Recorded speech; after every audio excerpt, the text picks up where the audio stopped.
Distinguished guests, ladies and gentlemen, a very warm good evening to every one of you here. Thank you for joining us today. I'm Mahathir. I'm Raimi and we will be your hosts for today. A very warm welcome to everyone present here. Thank you for taking time from your busy schedules to join us for the launch of the IM Youth Wing. It is great honor for me today to introduce our guest of honor and welcome him in our event today. Let me welcome Minister of State for the Ministry of Culture, Community and Youth and the Ministry of Trade, Mr. Alvin Tan.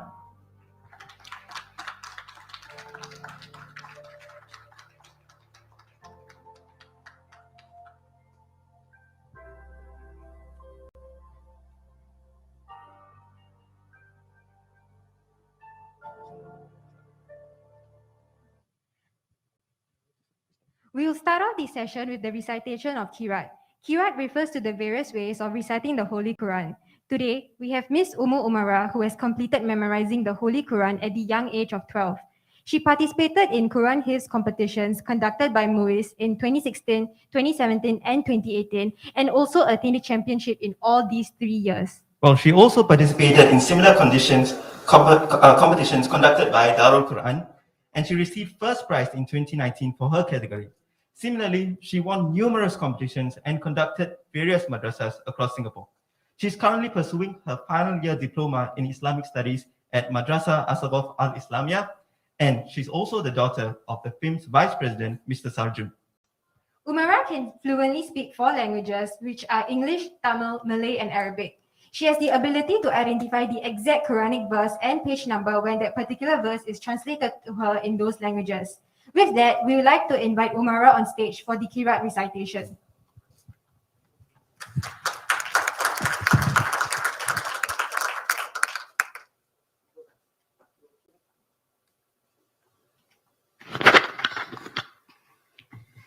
Assalamu alaikum wa rahmatullahi wa barakatuhu. أعوذ بالله من الشيطان الرجيم. بسم الله الرحمن الرحيم.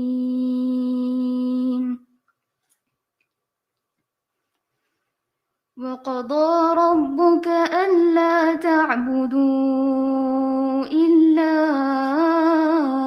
إياه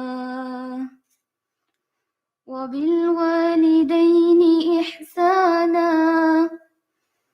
إما يبلغن عندك الكبر أحدهما أو كلاهما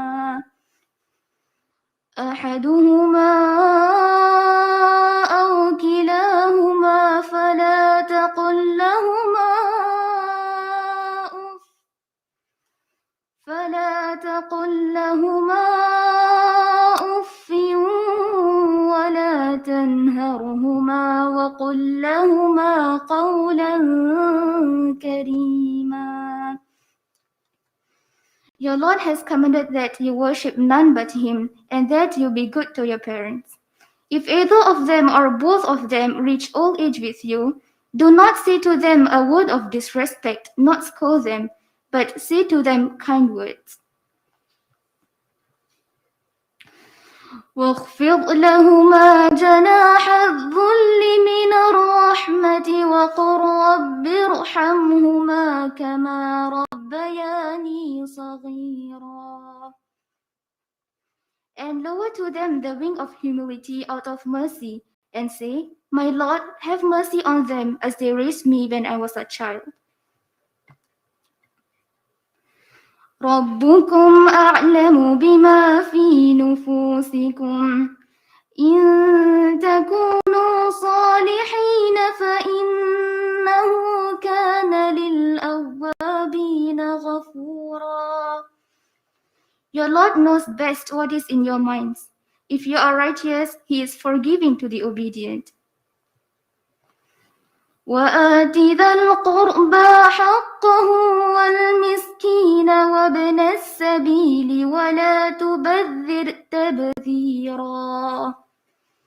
And give the relative his rights, and the poor and the wayfarer, and do not squander wastefully. إن المبذرين كانوا إخوان الشياطين وكان الشيطان لربه كفورا. The extravagant are brethren of the devils, and the devil is ever ungrateful to his Lord. وَإِمَّا تُعْرِضَنَّ عَنْهُمُ ابْتِغَاءَ رَحْمَةٍ مِّن رَّبِّكَ ترجوها فقل لهم قولا ميسورا. But if you turn away from them, seeking mercy from your Lord, which you hope for, then say to them word of comfort. ولا تجعل يدك مغلولة إلى عنقك ولا تبسطها كل البسط فتقعد ملوما محسورا. And do not keep your hand tight to your neck, not spread it out fully, lest you end up liable and regretful.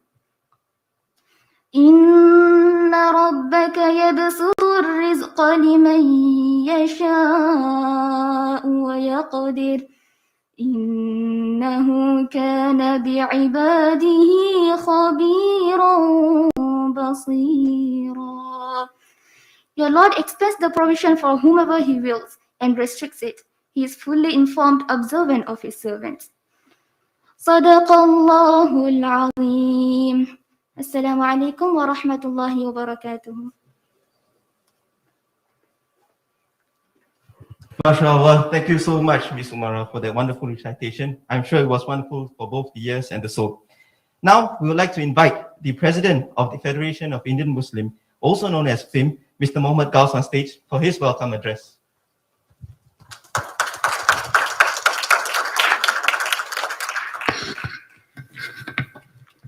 எல்லா புகழும் இறைவனுக்கு.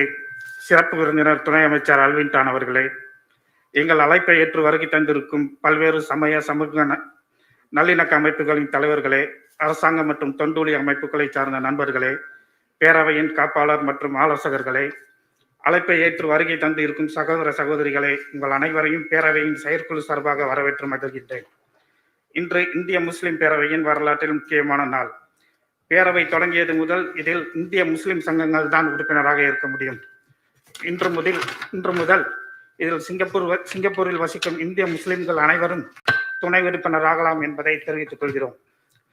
மேலும் மாணவர்களையும் இளைஞர்களையும் சமூக சேவையில் ஊக்கப்படுத்த வேண்டும் என்ற நோக்கில் பேரவையின் இளைஞர் பிரிவையும் இன்று துவக்குகின்றோம். 2017 நான் தலைவராக பொறுப்பேற்ற பின் என்னை சந்தித்த முன்னாள் நியமன நாடாளுமன்ற உறுப்பினர் சகோதரர் இர்சாத் அவர்கள் பேரவையின் இளைஞர் பிரிவு துவக்குவதின் அவசியத்தையும் அவர்களுக்காக தனியாக நிகழ்ச்சிகள் இருக்க வேண்டும் என்ற அவசியத்தையும் வலியுறுத்தினார்.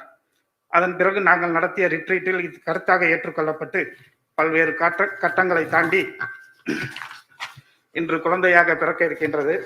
லேட்டாக வந்தாலும் லேட்டஸ்டாக வந்திருக்கிறோம்.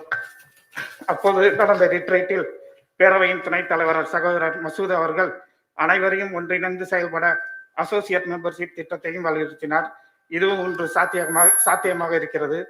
எங்களது எல்லா முயற்சிகளுக்கும் உங்களின் அன்பும் ஆதரவும் வாழ்த்துக்களும் தேவை. தர வேண்டும் என்று வேண்டுகின்றோம். இறைவனை வணங்கி வாழ்வோம், இல்லாதவர்களுக்கு வழங்கி வாழ்வோம், அனைவருடன் இணைந்து வாழ்வோம் என்ற உறுதிமொழியோடு எங்களை அழைப்பை ஏற்று வருகை தந்த உங்கள் அனைவரையும் மீண்டும் வருக வருக என்ற வரவேற்று மகிழ்கின்றோம். நன்றி. Our guest of honor, Alvin Tan, Minister of State, Ministry of Culture, Community and Youth, and Ministry of Trade and Industry, leaders from various fights, officials from various government agencies, leaders from various social and voluntary service organizations, mosque management boards, business leaders, friends from media, my dear brothers and sisters. On behalf of Council members of Federation of Indian Muslims, I extend my warmest welcome to you to this auspicious occasion. As you are aware, FIM was formed 30 years ago with the core objective of integrating all the Indian Muslims and associations under one umbrella body to serve the community better.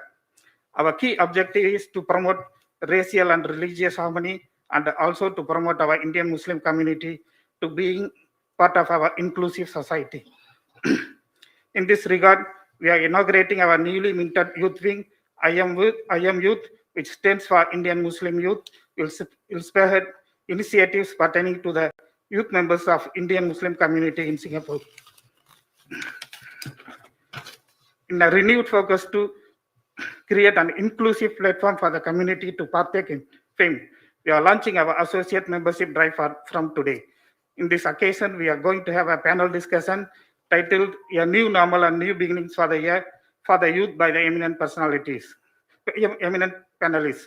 Once again, I would like to thank our Gustafana for gracing this occasion and all our friends for joining and supporting our federation today. Thank you.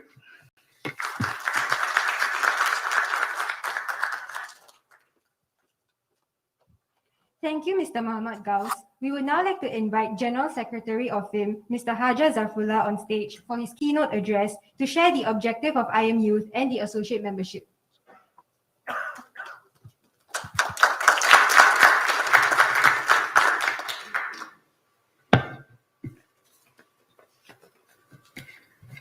Bismillahirrahmanirrahim.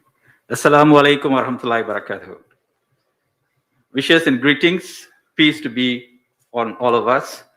A very warm welcome to our guest of honor, Mr. Alvin Tan, Minister of State. All our distinguished guests, our president has already mentioned each and every one of them. Thank you so much, our community leaders, members of Federation of Indian Muslims, ladies and gentlemen, and of course, all our new members who are coming on board, as well as our youth members. Can we give all our new and the youth members a round of applause? FIM has grown in size and stature over the last almost 30 years, since 1992. For myself, serving as a General Secretary for the last term, and with my interactions with a lot of seniors and community leaders in Federation of Indian Muslims, it was very clear that we want the youth to come on board. We want the new members to come on board and also the youth to come on board. But it was also not an easy thing because I think the youth speak a different language, even though they might be speaking English or the language, but they have a different way of connecting with people. And it was also evident that even though the youth wanted to be involved, wanted to be doing community work, they were not very sure about the different platforms, especially in the Indian Muslims arena. So for us to be here, we were looking at what can we do in terms of also associate members who are among us in the community. So I think as the president mentioned earlier, to be a member with the Federation of Indian Muslims, you have to be a member with the affiliate. And there are a number of affiliates under the Federation of Indian Muslims. We have about 20 right now. And if they don't have an affiliation, and if they are not a member of the affiliate, for them to get into the Indian Muslim associations was not that easy. So I think there was a lot of discussions, and we were looking at what are the different ways that we can explore to also bring in these individuals, these members in the community, and those who have the heart to do community work for all of us here. And we were saying that, okay, let's establish an associate membership category. And there was a select committee put in place with our advisors as well as senior members and committee members coming together. And there was a lot of discussion and there was a lot of Zoom meetings. And we were discussing about what are the process, what are the procedures, what are the eligibilities for us to get the members as associate members.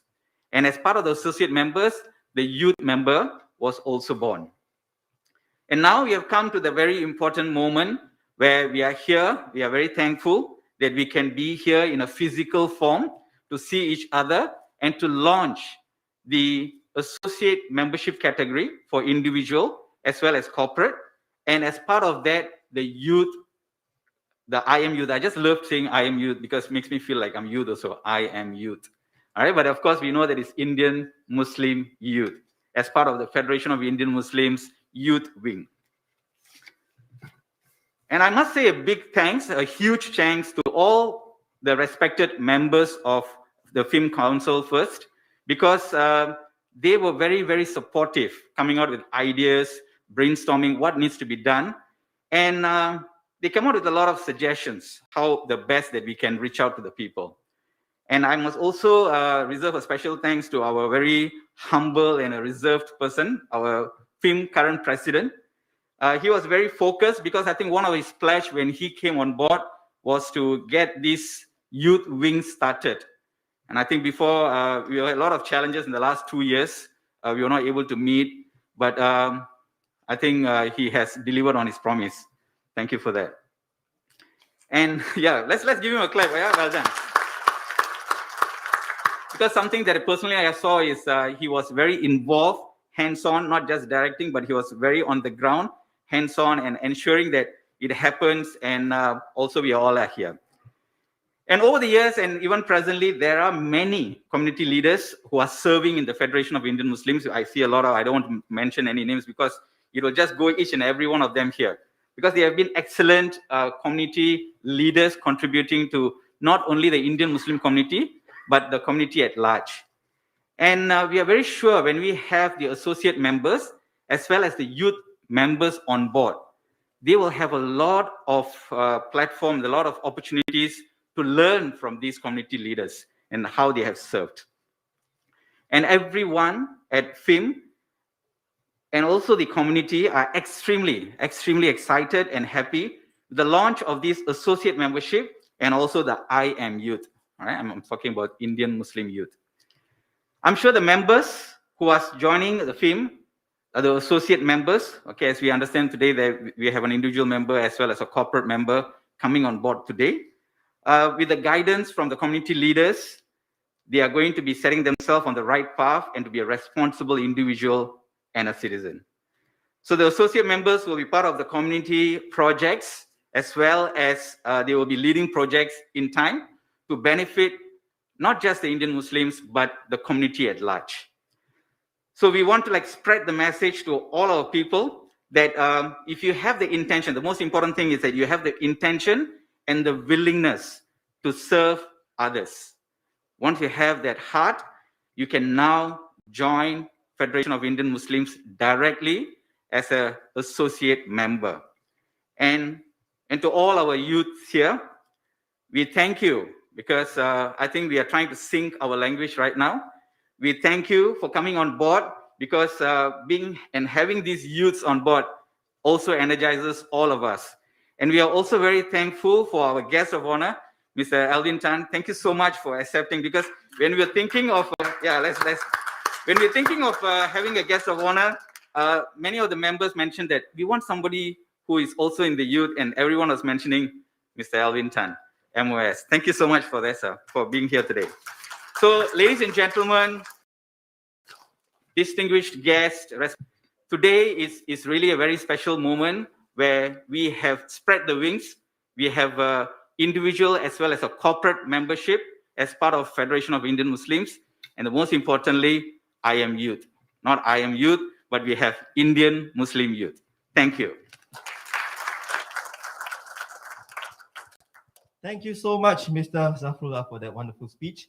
We'll now like to invite our guest of honor, Minister of State for the Ministry of Culture, Community and Youth, and the Ministry of Trade, Mr. Alvin Tan, for his address. Mr. Alvin Tan, please.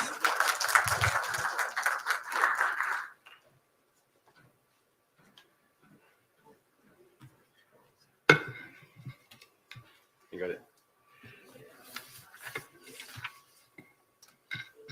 President of the Federation of Indian Muslims, Mr. Ghosh. We served together also, so when you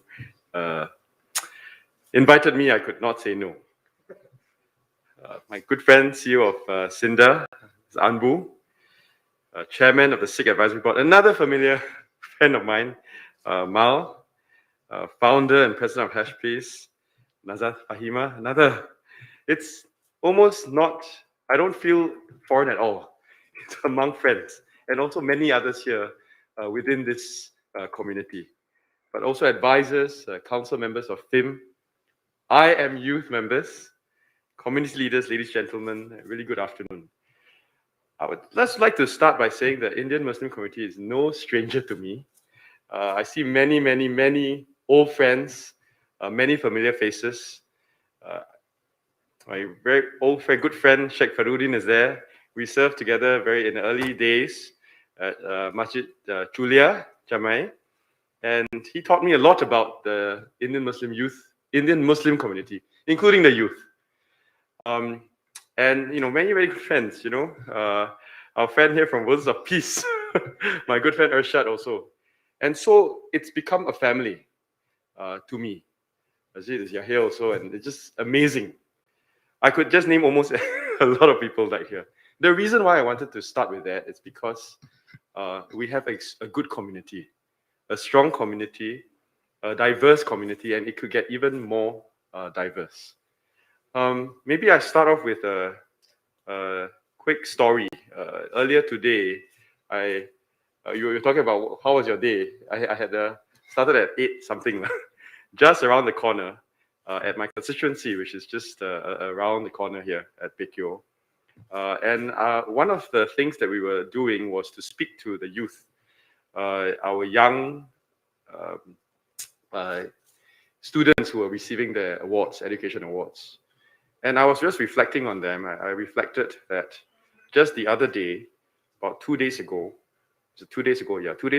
I was at Waterloo Street with Minister Shan, and we just were officiating the opening of the Jews in Singapore exhibition, just down the Waterloo Street. Then after that, just directly after that, I took the road down to Serangoon Road to celebrate Christmas with my friends in the Indian community, usually Lisha.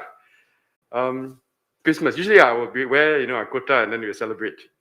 About a month or so before, we were celebrating a friend's wedding at Aguila Mosque.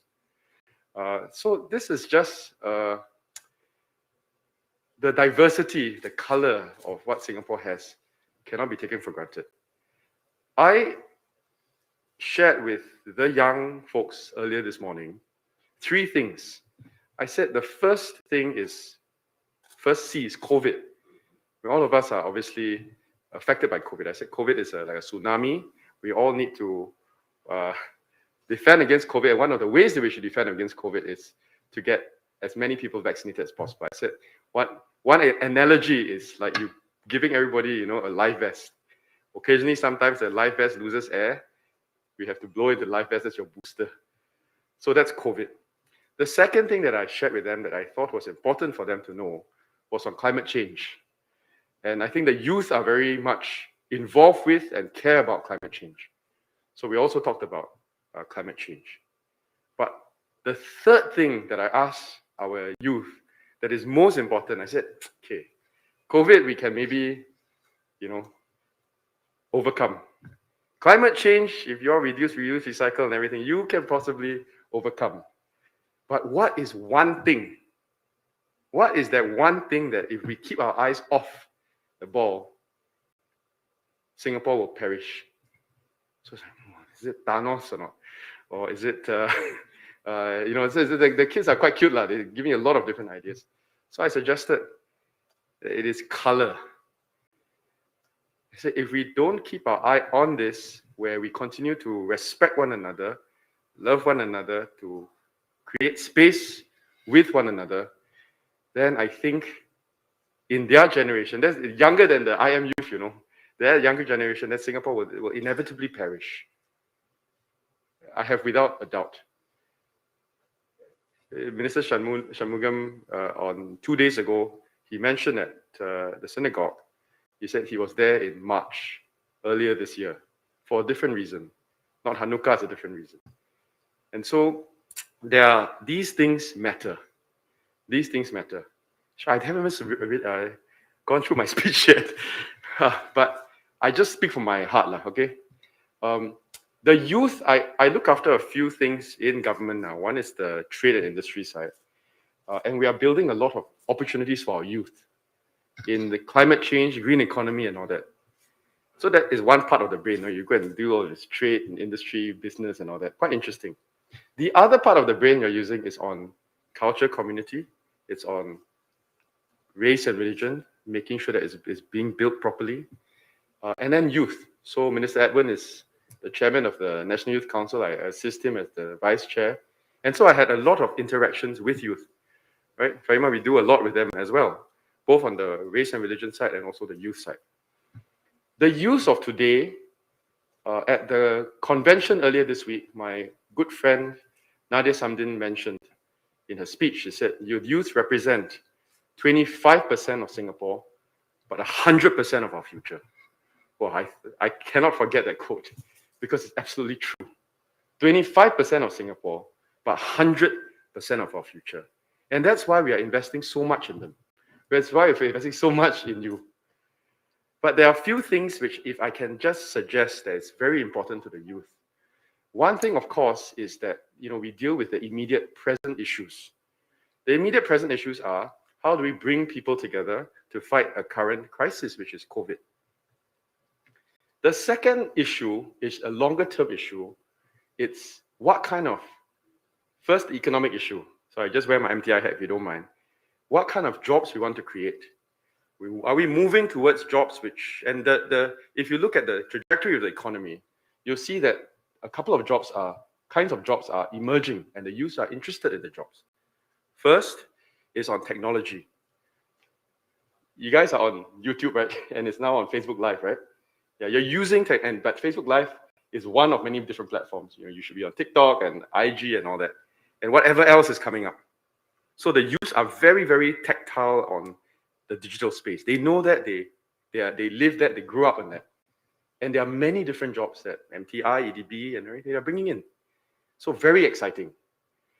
That is one. The second kind of job which the youth will be very interested in is something which is very much related to mission. And that is green economy, right? Sustainability. And these jobs are coming.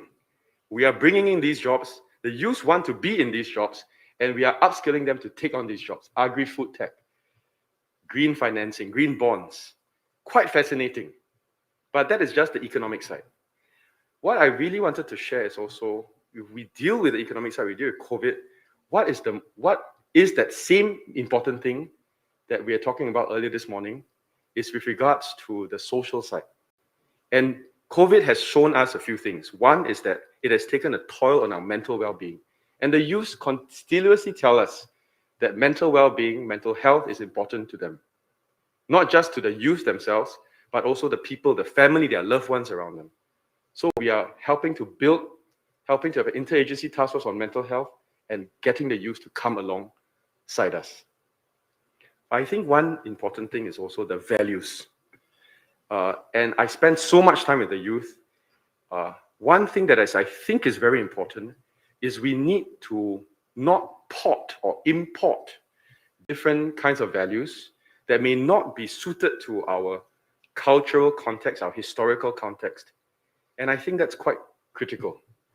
If we just pot it blatantly without knowing the full context and applying it to Singapore society, then I think we will be much poorer for it. And that is why a lot of good organizations, and IMYouth will be one of these incredibly important organizations, is to give our youth, not just the Indian Muslim youth, but the youth around the community, give them a sense of history. And Mr. Gauss, for us on our ground, when we try to build something, and we build our youth also, right? But we never forget our seniors. We will never forget our seniors because they give us the history, they give us the context, they give us a whole host of experience, such that when we want to try and chiong and try to run and try to build something, we know why it was put there in the first place. And we can negotiate, we can try to itch, right? But then if we don't listen to and we don't respect the views of our seniors and the experience that they have, then what we are trying to build, particularly our youth, we may take a lot of steps back before we can take a few steps forward. So I really haven't read my speech yet. I think most of it is there already. Give me 1 second. Yeah, but if I just may say a few things for FIM.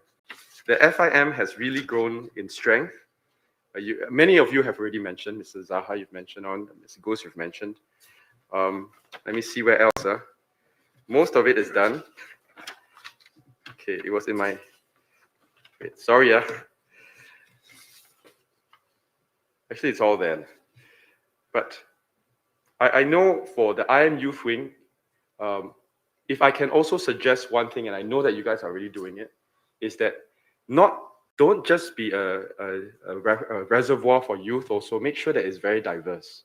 Diverse in terms of gender, like just now earlier on, is it Umu? I think, make sure that you have women involved also. Sometimes I've seen in some groups and some panels that sometimes it may be a little bit too heavy on men, to be frank. So let's try to be as diverse as possible, as inclusive as possible, because once you do that, you have a whole host of ideas. So congratulations to FIM, congratulations to the I Am Youth Wing. I know that there are 13 members, bright and enthusiastic youth in the first batch of I Am Youth, and I'm sure that in the 1-year anniversary next year, when you come together again, you will have more than 13. And I encourage you that you will have many more bright youth that can help to build this special place, not just the Indian Muslim community, but a special place in Singapore, which we call home. So thank you. Congratulations again to FIM. Congratulations to I Am Youth. And thank you, everyone, for supporting this initiative. Thank you. Well, thank you so much, Mr. Alvin Tan, for that wonderful address. We'll humbly request you to stay on stage as we will now proceed on with our I Am Youth launch, presentation of the appointment letters for our Youth Wing members, and also the launch of the Associate Members Program. We would now like to invite the President of FIM, Mr. Muhammad Gauss, on stage to inaugurate the I Am Youth Wing with our guest of honor, Mr. Alvin Tan.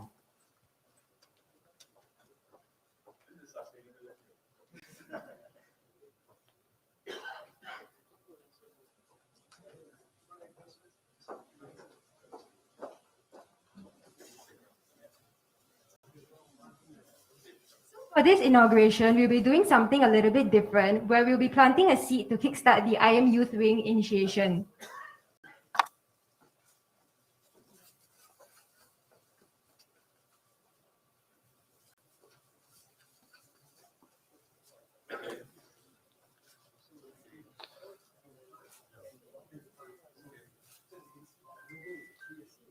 So you might find the potted plants on stage familiar as they represent the I Am Youth logo. What better way to kick off our I Am Youth launch than planting a seed that deeply resonates our mission statement?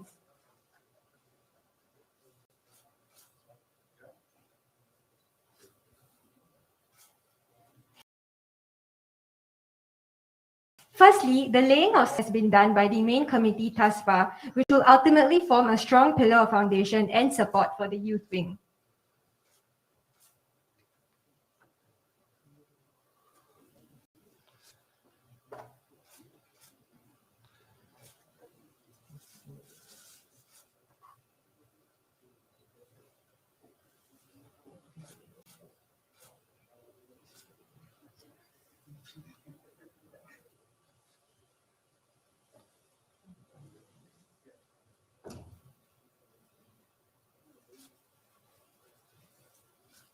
Next, the planting of seed represents the mission and vision of the I Am Youth Wing. This establishes the new initiative that we are embarking on, which will one day bloom beautifully and strengthen the foundations that have been laid.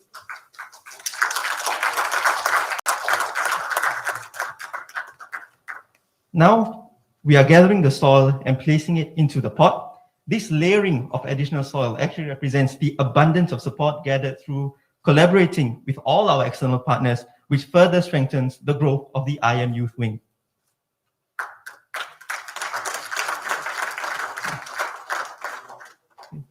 Lastly,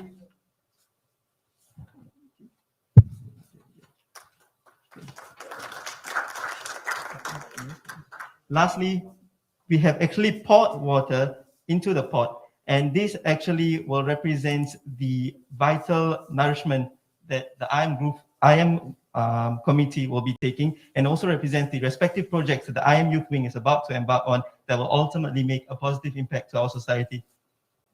Thank you very much.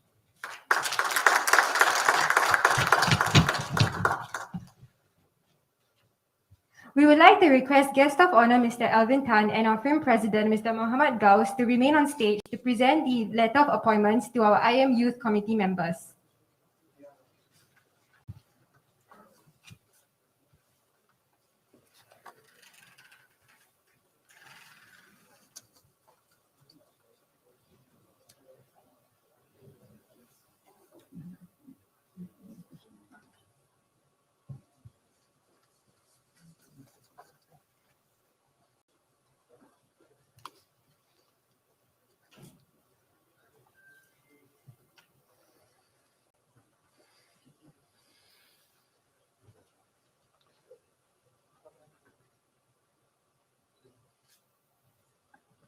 First off, we have Muhammad Mushtaq.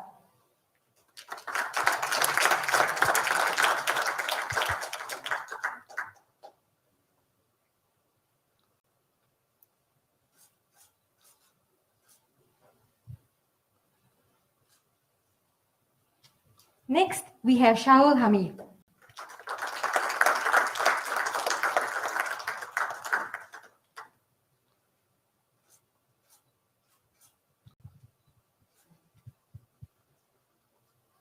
Next, we have Syed Shahrukh.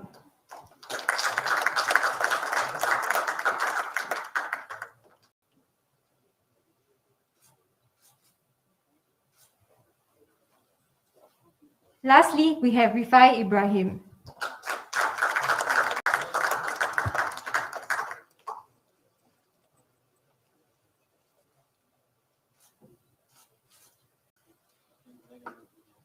So now we'll be taking a group picture, so please kindly remain on stage.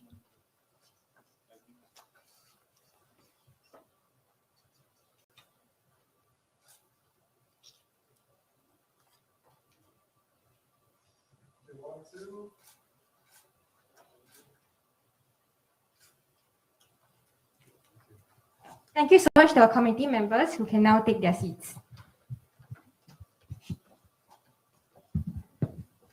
Next up, we have another batch of committee members.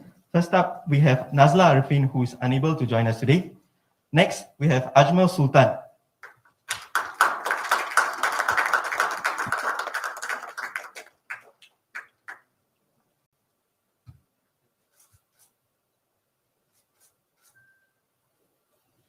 Next, we have Noor Fazila, who's our treasurer, who's unable to join us today. And after that, we have our Deputy Secretary, Azmina Banu.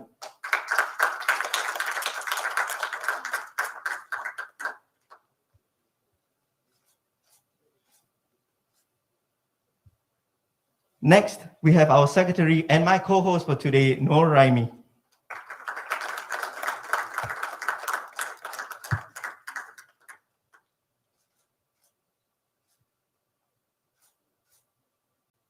Now we'll just take a short group picture.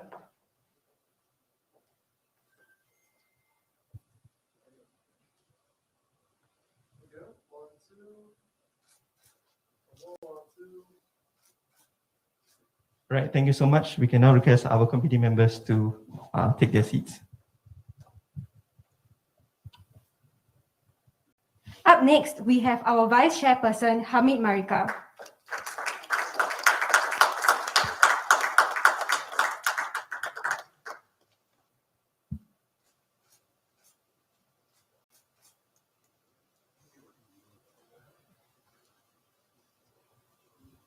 Next, we have our Vice Chairperson and my co-host for today, Mahathir Mohamad.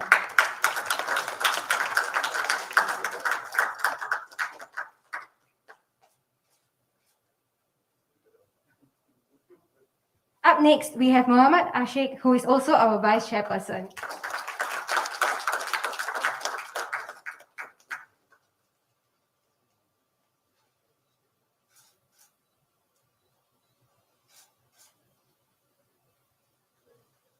Last but not least, we have our IM Youth Chairperson, Tariq Nazar.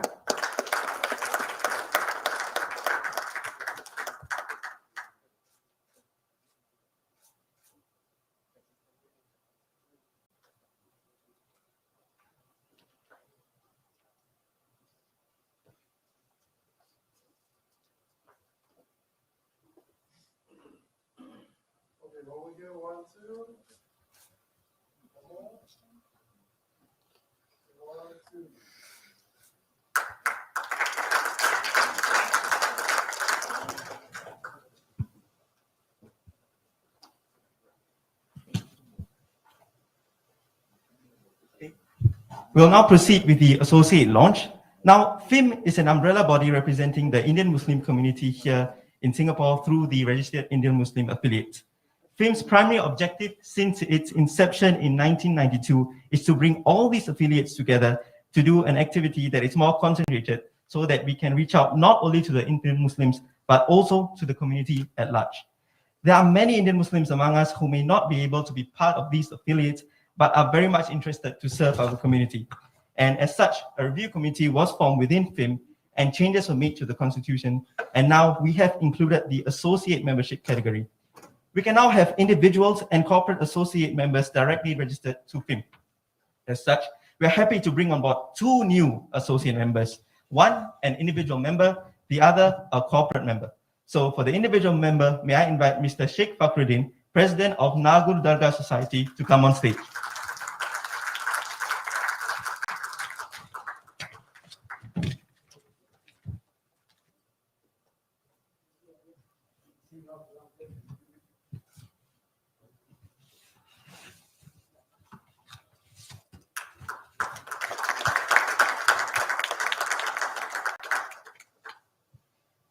Thank you so much, Mr. Fakhruddin. Next, for the corporate member, can I have Sangam Textiles Private Limited, represented by Mr. Ilyas, to come on stage.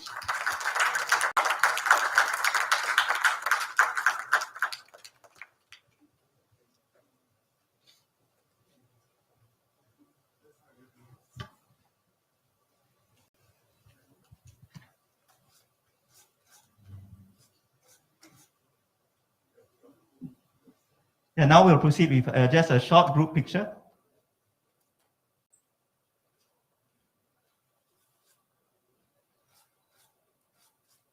Thank you so much, Mr. Fakhruddin and Mr. Ilyas.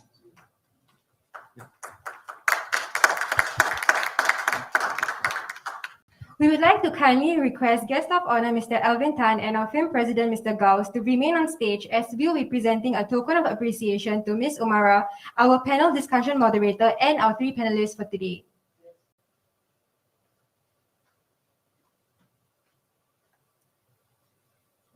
So first up, we have our Kirat reciter for today, Ms. Umara.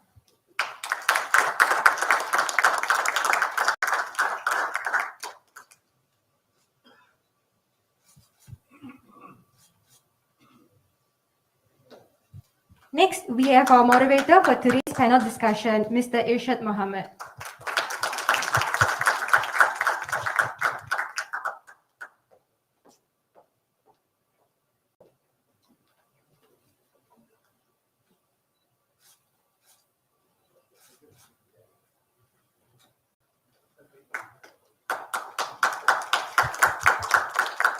Up next, we have our first panelist for today, Mr. Anbarasa Rajendran.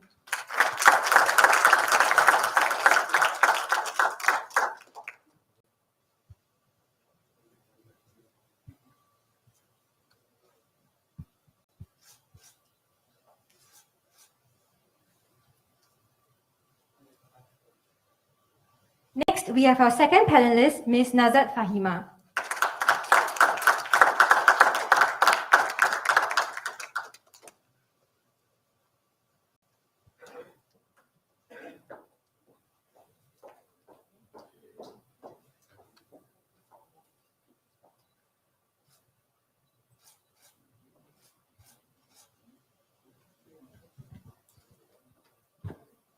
Last but not least, we have our third panelist for today, Mr. Malminderjit Singh.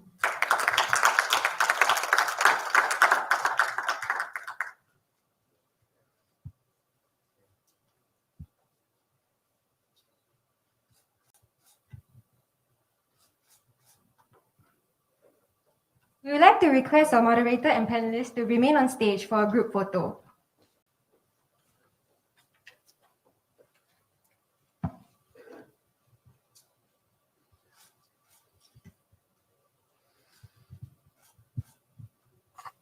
Thank you so much to our panelists and the moderator. You may now take your seat. Mr. Alvin, I know you're a bit tired, but we have just one last award left. For this, it'd be a great honor for me to invite Mr. Jalil, a patron of the Federation of Indian Muslims, on stage.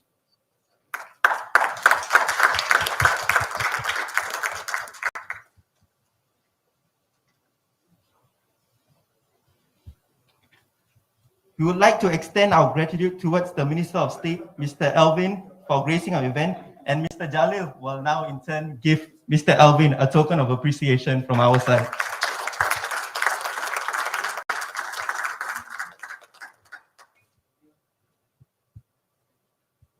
Once again, thank you so much, Mr. Alvin. Our deepest and warmest gratitude for gracing our event here today. Mr. Alvin, that's all for today. Thank you so much.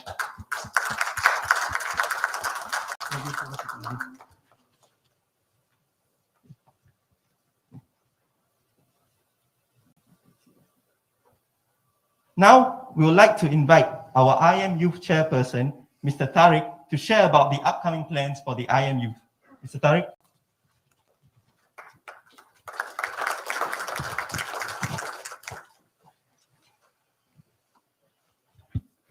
Okay. Assalamualaikum. Guests of honor, Minister of State, Mr. Alvin Tan, distinguished guests, ladies and gentlemen, thank you for coming to inaugurate IM Youth. I'm truly honored to be standing here to lead the first batch of FIM Youth Wing members. Initially, when we were approached with the idea, we were nervous, as we wanted to make sure that we reach the youth and getting in the right people, setting a vision for IM Youth. When we started having conversation and sharing ideas of IM Youth, we never imagined being here with such a diverse and dynamic committee. We would like to thank FIM committee, members of the select committee headed by FIM president for giving constant guidance and making our idea into fruition. Now, we have heard from FIM why the youth wing was initiated, but what was the youth's aspiration? We wanted youth with interest and passion for IM Youth. We wanted to understand the needs of the IM Youth. We wanted to provide opportunity for the youth to be empowered. Being part of an organization and being guided by our community leaders gives the platform for youth to learn. Being part of an organization and and we also wanted the youth to come forward and volunteer, being aware of social issues, especially within our community. During a youth conference involving Indian Muslim youth, a number of issues were raised. Navigating tension between culture and religion, dealing with relationship and marriage, and as what Mr. Alvin mentioned previously, difference in value and perception across different generations. These concerns are real for the youth. We need to work together to address it. Our objective for IM Youth is to aim to empower the youth to be the catalyst of change for a better tomorrow, by creating a ripple that would have a lasting impact in the future of Indian Muslim community in Singapore. We have sowed 3 seeds to water and grow in IM Youth. Firstly is the community outreach. Secondly is the religious development. And thirdly is the personal development. With IM Youth and the committee officially inaugurated, we hope to engage with them and the youth community to work on the 3 seeds that we have sowed. We will provide more updates on our social media page. Once again, we are grateful to FIM for giving us the platform to address the youth issues with guidance, advice, and management from the backbone. Thank you to FIM committee member and IM Youth Committee for entrusting me to lead on this journey. Thank you.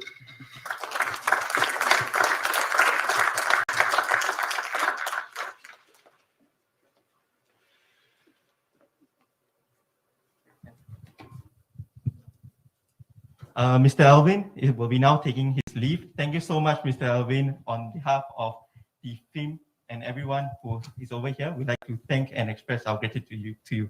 Thank you so much. Ladies and gentlemen, let's give a round of applause to Mr. Alvin.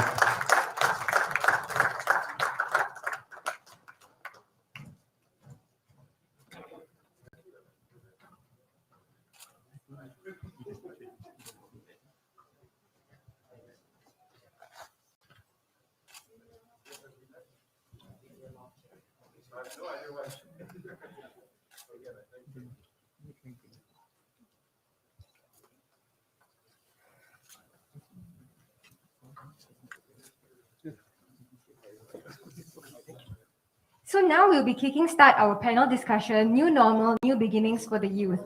We are pleased to invite our moderator and distinguished panelists on stage.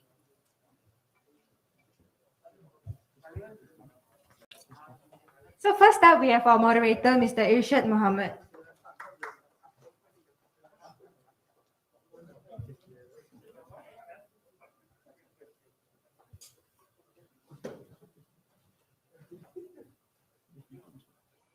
Mr. Muhammad is currently a journalist at Singapore Press Holdings, covering numerous feature stories on Tamil Murasa and Tabla.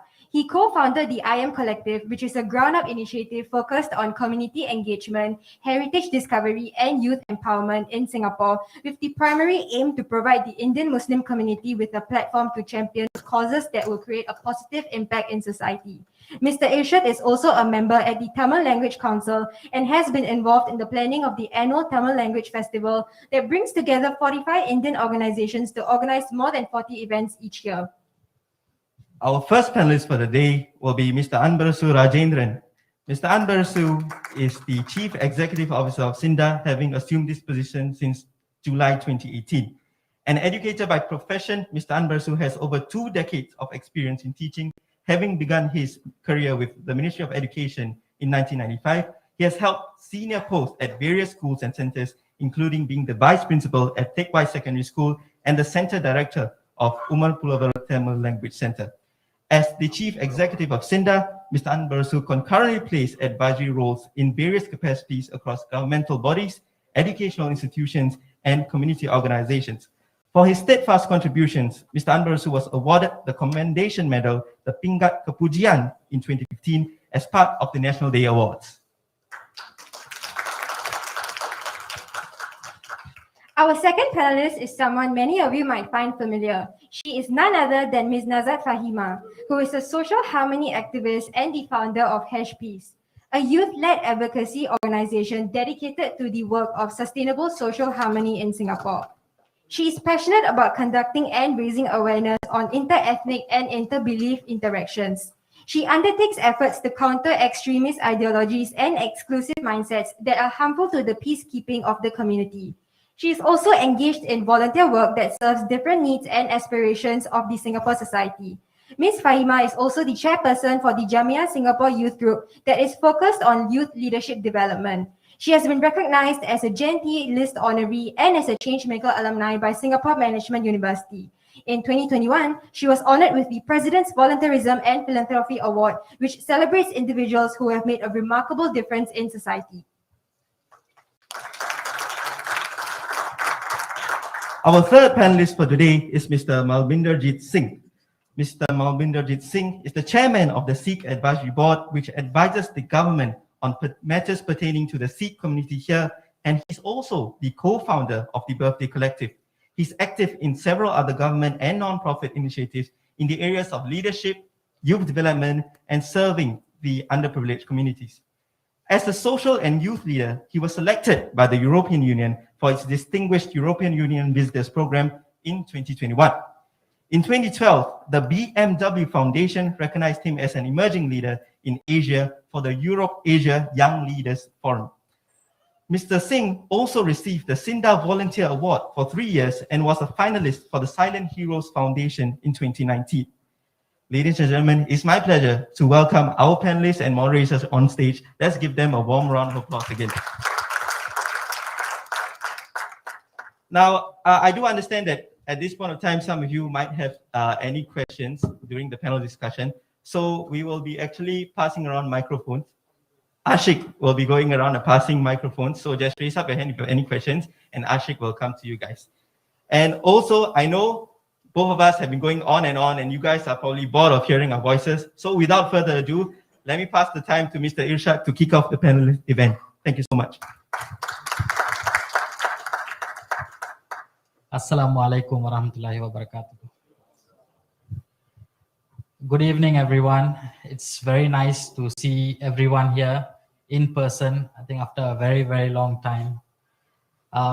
That defines the new normal. And I think this also denotes the new beginning. And that's the title for this evening's panel discussion. So a very warm welcome to everyone, and especially my three distinguished panelists here. All of them, I think you all heard a page summary of their achievements. So I will not go into introducing them. Thank you. So if we put it in one line, these three are personalities who can fill the room with their aura. Okay, so that is that one-liner description I'm going to give for all three together.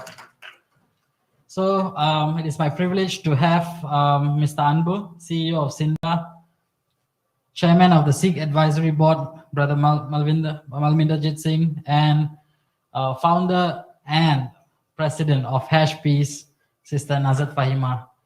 And I think it's also important to note she's going to officially start her organization sometime soon.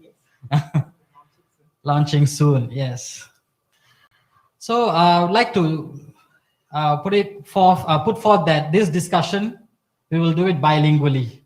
So at times we'll go in English, and then at times if anyone has any questions in Tamil, kandipa Tamillayum kekkalam. So இங்க நேரடியா வந்து இன்னைக்கு சந்திச்சிருக்கிறோம். இந்த நேரடியா நம்ம இங்க இணைஞ்சிருக்கிறோம். சில பேர் நேரலையிலயும் நம்மளை பார்த்துக்கிட்டு இருக்கிறாங்க. அவங்களுக்கும் வாங்க வருக வருக என்று இங்க வரவேற்கிறேன். ஃபெடரேஷன் ஆஃப் இந்தியன் முஸ்லிம்ஸ் 1992ல இந்திய முஸ்லிம் சங்கங்களை இணைக்கிறதுக்காகவும் இந்திய முஸ்லிம் சமூகத்துக்கு இடையே பிணைப்பை ஏற்படுத்துறதுக்காகவும் உருவாக்கப்பட்ட ஒரு சங்கம்.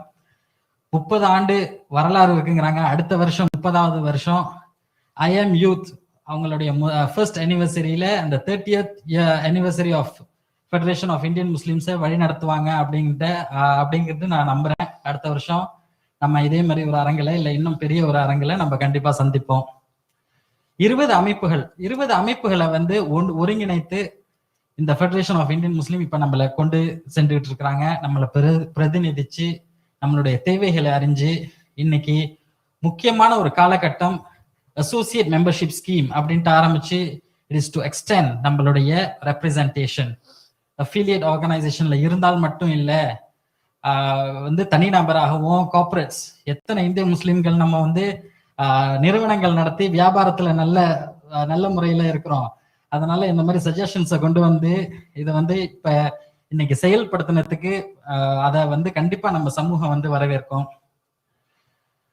ஸோ இந்த ஒரு அறிமுகத்தோட இந்த கேள்வி பதில் அங்கம் இதற்கு வந்து நம்ம ஆரம்பிப்போம். So we will now begin the panel discussion titled New Normal, New Beginnings. I know the title is self-explanatory, but there's many more and much more meaning behind the 4 words. So taking this new normal in this pandemic situation into our own stride, we all hope that we make new beginnings, and the new beginnings also denotes good beginnings. And in that, as such, as a moderator, I hope to facilitate the discussion, and I hope the questions will be from all the audience, and especially the 13 youth members, hopefully for you all to learn more, get more ideas from the veterans here beside me. However, I would also like to exercise my moderator's privilege to actually kickstart the discussion.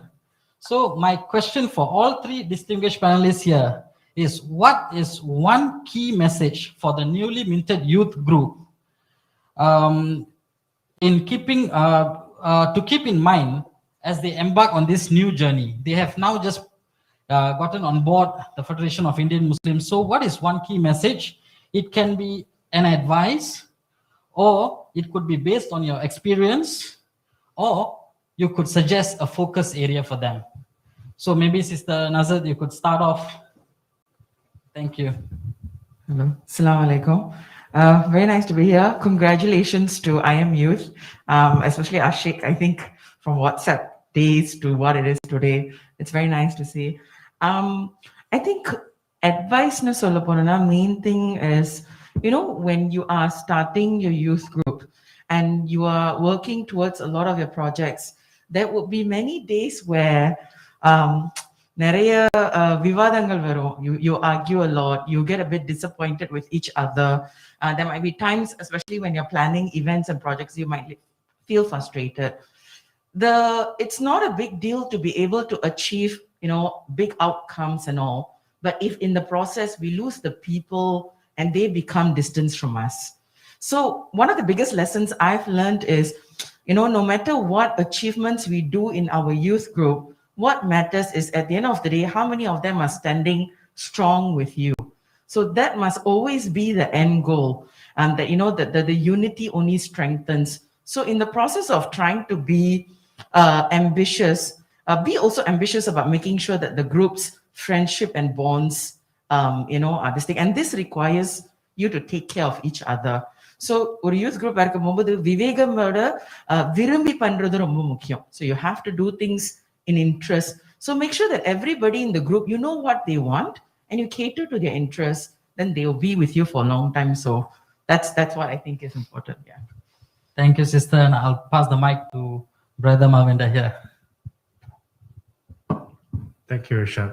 Firstly, thank you for having me here, all the organizers of IM Youth and FIM. Thank you so much. Congratulations on the setting up of IM Youth. Nice to see so many friends in the audience and on the panel as well. In terms of the question, I think we got the message early on for today already. When Miss Umu, God bless her, such a lovely child, recited the Kirat for us. I think, we Indians, whether we are Muslims, Hindus, Sikhs, Buddhists, whatever, we always look at the Almighty for some message. And I think the Almighty has given that message today to the youth of today, I am youth. This is very clear, in the Kirat that was read. Respect the elders who come before you. So even though you are empowered today to set up the youth wing, don't forget to respect the elders, that are ahead of you. But at the same time, also look for ways to serve them. You are here, you have an agenda, of course, to empower yourselves, to advocate, the youth voice. But very importantly, remember that you have to work together to collaborate. And as you collaborate and you work together, that voice must also be a voice of respect and reason. I think that's very important, not just from a spiritual, religious, and moral standpoint, but also from a standpoint of bringing a strategic cooperator and enabler, right? You don't want to burn bridges, right? You need the support of the elders. You need the support of, the seniors in the community to help you. So remember that work within the structures, work within those vehicles, and work together. That's just a short piece of advice from my own experience. Thank you, brother. Now, Mr. Anbud. அனைவருக்கும் வணக்கம். முதல் விஷயம் அறிவுரை கூறாம இருக்கிறதா இளையர்களுக்கு உகந்தது. ஏன்னா நம்முடைய பார்வையை அவங்களோட திணிக்கும் போது என்ன ஆகுதுன்னா, நம்முடைய சித்தாந்தத்தை அவங்க மேல திணிக்கும் போது அவங்க தனித்தன்மை இழந்துடுறாங்க. ஆக முதல்ல நம்ம அறிவுரை கூறாம ஒரு வழிகாட்டியா இருந்தாலே போதும்னு நினைக்கிறேன். அது முதல் விஷயம். அது பதில் கிடையாது. அப்படி இளையர்கள்ட்ட ஏதாச்சும் சொல்லணும்னா 3 விஷயம் சொல்லணும். 1, இலக்கு. உங்க இலக்கு என்ன என்பதை பார்க்கணும். அந்த இலக்கு இன்னைக்கு முடியாத மாதிரி இருக்கக்கூடாது. நம்முடைய அந்த இலக்கு முதல்ல நம்ம நிர்ணயம் பண்ணணும்னா முதல்ல நம்ம வரலாறு பார்க்கணும். இந்திய முஸ்லிம், சிங்கப்பூரில் இந்திய முஸ்லிம் அமைப்புகளும் ஒவ்வொருவரும் எவ்வளவு பாடுபட்டிருக்காங்க என்பது முதல்ல அவங்க அந்த பொறுப்பை எடுப்பதற்கு முன்பாக அந்த வரலாற்று பின்னணியை உணர்ந்து கொள்ள வேண்டும். அப்படி நம்ம உணர்ந்து கொள்ளும் போதுதான் நம்ம எப்படி அடுத்த கட்டத்துக்கு நம்ம கொண்டு செல்ல முடியும் என்பதை நம்ம பார்க்க முடியும். இப்ப திரு ஆனா மைதீன் அவர்கள்லாம் இந்த உமர் புலவர் பள்ளியை தொடங்குவதற்கு அவர்களிடம் இருந்த அந்த 5 காசு 10 காசு அவற்றை கொண்டுதான் தொடங்கினாங்க. ஆனா அவங்களோட இலக்கு என்ன? சிங்கப்பூர்ல தமிழ் கல்வி இருக்கணும், இந்திய முஸ்லிம் சமுதாயம் மட்டுமல்ல, ஒட்டுமொத்த இந்திய சமுதாயம் வெற்றி பெறணும்ன்ற அந்த இலக்கு இருந்துச்சு. அதே மாதிரிதான் நம்முடைய இளைஞர்களுக்கு அந்த இலக்கை நிர்ணயம் பண்ணணும், அதை நோக்கி அவங்க செல்லணும். முதல் விஷயம். இன்னொன்னு நிலைத்தன்மை. இந்த மாதிரி ஒரு அமைப்பை நம்ம ஆரம்பிக்கும் போது ஆங்கிலத்துல சஸ்டைனபிலிட்டின்னு சொல்லுவோம். இன்னைக்கு ஆரம்பிச்சு 3 வருஷத்துல நம்ம அதை செய்ய முடியாம திணறணும்னா அதுவும் கஷ்டம். ஆக தொலைநோக்கு பார்வை இருக்க வேண்டும். இது 5 ஆண்டுகள் நடத்த போறோமா இல்ல 20 ஆண்டுகளுக்கு நடத்த போகிறோமா என்பது அந்த நிலைத்தன்மை நோக்கி. நிலைத்தன்மை என்பது அதுக்கு நம்ம திட்டங்களை வகுக்க வேண்டும். அதை வகுத்து அதன் பின் செல்ல வேண்டும். 3வது முன்மாதிரிகளாக இருக்க வேண்டும் என்று இருக்கிற இளைஞர்கள். ஏன்னா இவர்கள் தான் அடுத்த சந்ததியினர். இவர்கள் முன்மாதிரியா இருக்கும் பட்சத்துல தான் இவர்களுக்கு பின் இருக்கக்கூடிய இன்னும் மற்றவர்களையும் கொண்டு வர வேண்டும். ஸோ ஆக இதுதான் அறிவுரைலாம் இல்லை, சும்மா ஒரு ஒரு மூத்தவர் என்ற முறையில என்னுடைய சக இளையர்களுக்கு ஒரு விண்ணப்பமாக வைக்கின்றேன். நன்றி. Nandri. So Brother Mal, Brother Anbu just shared that you shouldn't advise the youth. That is the first advice. So as the immediate past president of the Young Sikh Association and someone who has been, intimately involved in bringing together and forming and bringing up this young youth organization, could you share your experience, not advice, share your experiences on how, as you brought up the organization, it was formed in 2003 and now we are in 2021. What are some of the challenges you faced? What are some of the things that we have to have in the back of the mind to ensure a sustainable youth organization that grows? Thank you. Thank you, Shah.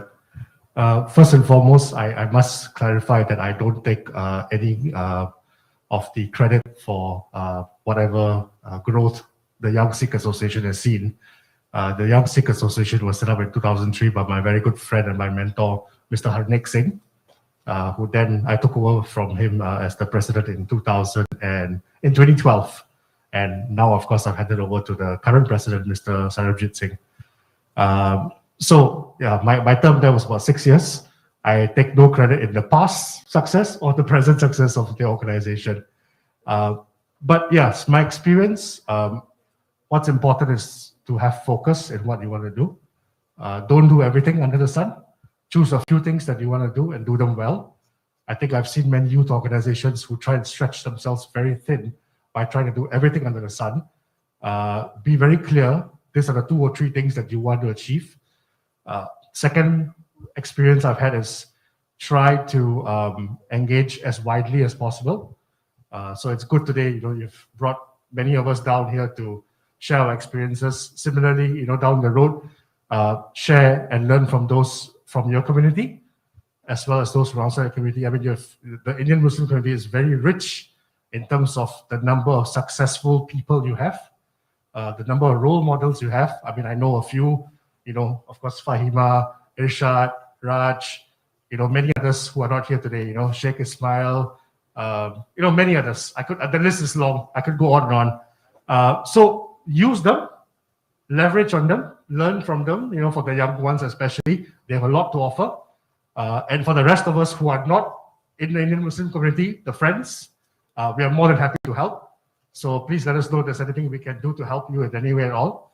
We're here to learn from each other, of course. But of course, the other thing I would say from my own experience is that keep politics out of it. As far as possible, keep politics out of it. Remember that you are here to work for the organization's growth, the organization's goals, and the organization's well-being, not your personal growth again. I've seen many organizations sadly go down that path. And I think that often, leads to inevitable destruction. But it works both ways. So if I could, I could have some audacity to share with some of the seniors in the room as well. I think it works both ways. While the youth have a lot to learn and a lot to grow with the organization, to the seniors, I say, please give them the chance. Please give them the room to learn from their mistakes. They will inevitably fail, at some point along the way. Let them learn from those failures. Forgive them and forget, and give them the room to learn. But at the same time, also don't treat the youth wing as another checklist that you have to check to say that, oh yeah, we've got a youth wing. We engage the youth. Use the youth wing as a means to grow your pipeline of talent. Give them enough opportunities to shine, to grow, to learn. I'll give you a short example. When I was president of the Young Sikh Association, I was in my early 30s. And I then was appointed to be secretary of the Sikh Advisory Board. And at that time, I was the youngest secretary of the Sikh Advisory Board ever, at 32, I think, or 33. And, despite being a youth organization leader, some of the community elders had the faith in a younger person like myself. And last year, when I was appointed as the chairperson. I was the youngest ever chairperson of the Sikh Advisory Board. My predecessor, Mr. Sujit, was 74 years old. I'm 43. So I'm 30 years younger than him, the youngest ever. And that's only because, nothing to do with me. It's not that I'm capable. There are far many more capable people than I am, but because they have the trust in someone younger. So to the committee elders in the room, I say, please, trust the younger ones, give them the responsibility, let them fail. It's okay. Be there to support them when they fail. Thank you. Thank you, Brother Mal, for such a valuable experience sharings here. I think it's definitely going to be useful for the IM Youth members. So now I'll, invite questions from the audience. Is there anyone who has any pressing questions that they want to ask the panelists?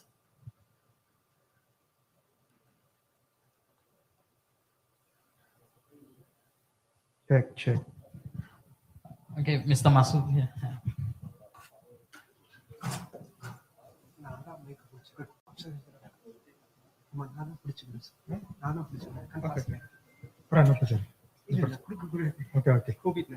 Okay. மிக்க நன்றி. யாரும் கேள்வி கேட்காத நான் அதை தொடங்கி வைக்கிறேன், வேற ஒண்ணும் இல்லை. அதாவது இந்த இந்திய முஸ்லீம் அப்படின்னு சொன்னாலே அந்த பேரை பார்த்தீங்கன்னா இந்தியன் இருக்கு, அதுல மறுபக்கம் பார்த்தீங்கன்னா முஸ்லீம். ஆக அவர்கள் ஒரு பக்கம் இந்தியர்களாக இருக்கணும், இன்னொரு பக்கம் முஸ்லிம்களாக இருக்கணும். ஆக ரெண்டு பக்கமும் அவர்கள் பிரச்சனைகளை சமாளிக்கக்கூடிய ஒரு நிலையில இருக்காங்க இன்னைக்கு. இப்ப அது ஒரு பெரிய சவால். கடந்த காலங்களில் நாங்க எதிர்நோக்கி இருக்கோம். இப்போ இந்திய முஸ்லீம் அப்படின்னு எடுத்துக்கிட்டா இந்தியங்கிற அடிப்படையில் அவங்க செண்டா போன்ற இந்திய நிறுவனங்கள், தமிழ் நிறுவனங்களோட அவங்க சேர்ந்து பணியாற்ற வேண்டிய ஒரு கட்டாய சூழல். முஸ்லீம் எடுத்துக்கிட்டா அவங்க மூவிஸ் மென்டாக்கி இப்படிங்கிற நிலையில அவங்க எல்லாம் கலந்து அவர்கள்ட்ட நல்ல பேரை வாங்க வேண்டிய ஒரு சூழல். ஆக இந்த சூழல்லாம் இப்ப இருக்கிறது பெரும்பாலும் இங்க உள்ள இளைஞர்களுக்கு தெரியும். இது ஒரு பெரிய தடையா இருக்கலாம். ஆனா இந்த தடைகளை எல்லாம் கடந்துகிட்டு எப்படி சிண்டா, மூயிஸ், மென்டாக்கி அத்தோட அரசாங்க நிறுவனங்களோட இணைஞ்சு வெற்றிகரமான நடவடிக்கைகளை செயல்படுத்தலாம் அப்படிங்கறது நீங்க அவங்களுக்கு சொன்னீங்கன்னு சொன்னா அது அவர்களுக்கு ஒரு பெரிய எடுப்பா இருக்கும், முன்னெடுப்பா இருக்கும். நினைக்கிறேன் மிஸ்டர் அன்பரசு இந்த துறையில நிறைய உங்களுக்கு அனுபவம் இருக்கு. அது நீங்க என்னென்ன பணிகள்ல இந்திய முஸ்லீம் இளைஞர் பிரிவு இணைஞ்சு செய்யலாம், எது எதுல கவனம் செலுத்தலாம் அப்படிங்கிற சும்மா ஒரு குறிப்பு நீங்க கொடுத்தீங்கன்னா அவர்களுக்கு ஒரு பெரிய உதவியா இருக்கும் அப்படிங்கறது நான் நம்புறேன். முன் வந்த இளைஞர்களுக்கு நிச்சயமா இந்திய முஸ்லீம் பேரவை பெரிய உதவியா இருக்கும். நாங்க நிச்சயமா அவர்களை ஊக்கப்படுத்தி வழிகாட்டி நல்ல விதமா அவர்கள் செல்வதற்குண்டான ஒரு பாதையை நிச்சயமா வகுத்து கொடுப்போம். அவர்களுக்கு நிச்சயமா எதிர்காலம் இருக்கு. அதே சமயத்துல இன்னொரு கேள்வி இருக்கு, அவர்கள் சொந்த திறன்களை வளர்த்து கொள்ளணும். அது இம்பார்ட்டன்ட், முக்கியம். ஆக எது துறைகள்ல கல்வித்துறையில திறன்களை வளர்த்து கொள்ளலாங்கிறதையும் சின்ன ஒரு யோசனை சொல்லலாம். மிக்க நன்றி. நன்றி சார். ரெண்டு ஆழமான கேள்வியை கேட்டிருக்காரு ஐயா. முதல் கேள்வி என்னன்னா, இந்த சுய உதவி குழுக்கள் இருக்கு இல்லையா, சிண்டா, மண்டாக்கி, சிடிஎஸ்சி, யூரேஷியன் அசோசியேஷன், நம்ம 4 அமைப்புகளுமே சேர்ந்து பல்வேறு நிகழ்ச்சிகள் நடத்துறோம். இன்னொன்னு பாத்தீங்கன்னா இந்த 4 சிஇஓஸுமே அடிக்கடி நம்ம மீட் பண்ணிக்குவோம். ஏன்னா எங்களுடைய பணி எப்படின்னா இதுதான் நாங்க பண்ண முடியும்னு சொல்ல முடியாது. இப்போ சிண்டாவை பொறுத்த மட்டும், இப்போ மெண்டாக்கியை பொறுத்த மட்டும் பாத்தீங்கன்னா அவங்களுக்கு எம்கியூப் இருக்கு. சிடிஎஸ்சிக்கு பாத்தீங்கன்னா அவங்களுக்கு சிடிஎஸ்சி கிளைன் அசோசியேஷன்ஸ் இருக்கு. ஆனா சிண்டாவுக்கு பாத்தீங்கன்னா நான் தான் எம்கியூப், நான் தான் கிளைன் அசோசியேஷன் எல்லாமே. ஸோ அப்படிங்கும் போது என்னன்னா இது பொறுப்பு என்னன்னா நம்ம எல்லாரையும் அரவணைச்சு தான் போகணும். இப்போ ஒரு மணி நேரத்துக்கு முன்னாடி பாத்தீங்கன்னா நான் சிண்டாவுடைய ஒரு சீக்கிய நிகழ்ச்சியில கலந்துக்கிட்டேன், நானும் மெல்பின்டரும். அங்கு நான் ஒரு சீக்கிய அமைப்பின் சிண்டாவின் பிரதிநிதி இங்கே நான் வந்திருக்கேன். அப்படிங்கும் போது என்னன்னா இதுல என்ன சொல்ல வரேன்னா நிறைய சிக்கல் ஒன்றும் இல்லை இங்க. அதாவது இந்திய முஸ்லீம், இந்திய ஹிந்து, இந்த மாதிரிலாம் எந்த சிக்கலுமே கிடையாது. ஒரே ஒரு மாற்றம் தான் மண்டாக்கிக்கும் சிண்டாவுக்கும். அந்த டிடிஎஃப் ஃபண்ட், அந்த ஃபண்ட் மட்டும்தான் அது மலாய்க்காரர்களுக்கு உண்டு, தவிர மற்ற அனைத்துமே வந்து அவங்க மெண்டாக்கியும் போகலாம், சிண்டாக்கும் வரலாம். இன்னொரு இந்த தருணத்துல என்ன சொல்லிக்க விரும்புறேன்னா, சிலர் வந்து நம்ம தொடர்ந்து கேட்டுக்கிட்டு இருக்கிற ஒரு விஷயம் என்னன்னா, நான் சிண்டாக்கு போனேன், நான் மெண்டாக்கிக்கு போனேன், அவங்க சிண்டாக்கு போக சொல்றாங்க, நான் சிண்டாக்கு போனேன். இதெல்லாம் வந்து எப்படின்னா, ஒருத்தர் நான் சந்திச்சேன். அவரு அந்த பெண்மணி சொன்னாங்க என்கிட்ட, நான் சிண்டாக்கு வந்து பணம் கட்டுறதை நிப்பாட்டிட்டேன் மிஸ்டர் அன்பு அப்படின்னாங்க. ஸோ நான் கேட்டேன் ஏமா அப்படின்னு. 20 வருஷத்துக்கு முன்னாடி என் விவாகரத்துக்கு வந்து சிண்டா உதவி செய்யலை அப்படின்னாங்க. எப்போ? 20 வருஷத்துக்கு முன்னாடி. அதுக்கு ஏமா இல்ல அப்ப நீங்க எனக்கு உதவி செய்யல, அதனால நான் நிப்பாட்டிட்டேன். ஸோ இந்த மாதிரி பழைய கதைகள் தான் நம்ம வந்து மறுபடியும் கொண்டு வரோம். இப்ப பாத்தீங்கன்னா எந்த ஒரு இந்திய முஸ்லிமும் மெண்டாக்கிக்கும் போகலாம், சிண்டாக்கும் வரலாம். சில நேரங்களில் பாத்தீங்கன்னா அவங்க 2 பகுதிகளிலுமே அவங்க வந்து பலன் அடைஞ்சிருக்காங்க. அதே மாதிரி நிறைய பேர் உங்களிலே நிறைய பேர் வந்து 2க்கும் கொடுத்துக்கிட்டு இருக்கீங்க. ஸோ அப்படிங்கும் போது நம்ம யாரையும் தடை செய்யறது கிடையாது. அவங்களுக்கு எல்லா வாய்ப்புகளும் நம்ம தொடர்ந்து கொடுத்துட்டு இருக்கோம். எல்லா அமைப்புகளும் சேர்ந்து என்ன பண்றோம் அப்படின்னா பாத்தீங்கன்னா, செல்ஃப் ஹெல்ப் குரூப்ஸ்ன்ட்டு நம்ம வந்து ஒரு சைல்ட் கேர் சென்டர் கூட இருக்கு, பிக் ஹார்ட் ஸ்டூடெண்ட் கேர் சென்டர்ன்ட்டு 4 செல்ஃப் ஹெல்ப் குரூப் சேர்ந்து நம்ம வந்து நடத்திக்கிட்டு இருக்கோம். இது தவிர நிறைய திட்டங்கள் வந்து நம்ம வந்து தொடர்ந்து செய்து கொண்டு இருக்கின்றோம். அப்படிங்கும் போது இளையர்களுக்கு என்னன்னா, அவங்களுக்கு வந்து முன்பு இருந்ததை விட இப்ப நிறைய வாய்ப்புகள் இருக்கு மிளறுவதற்காக.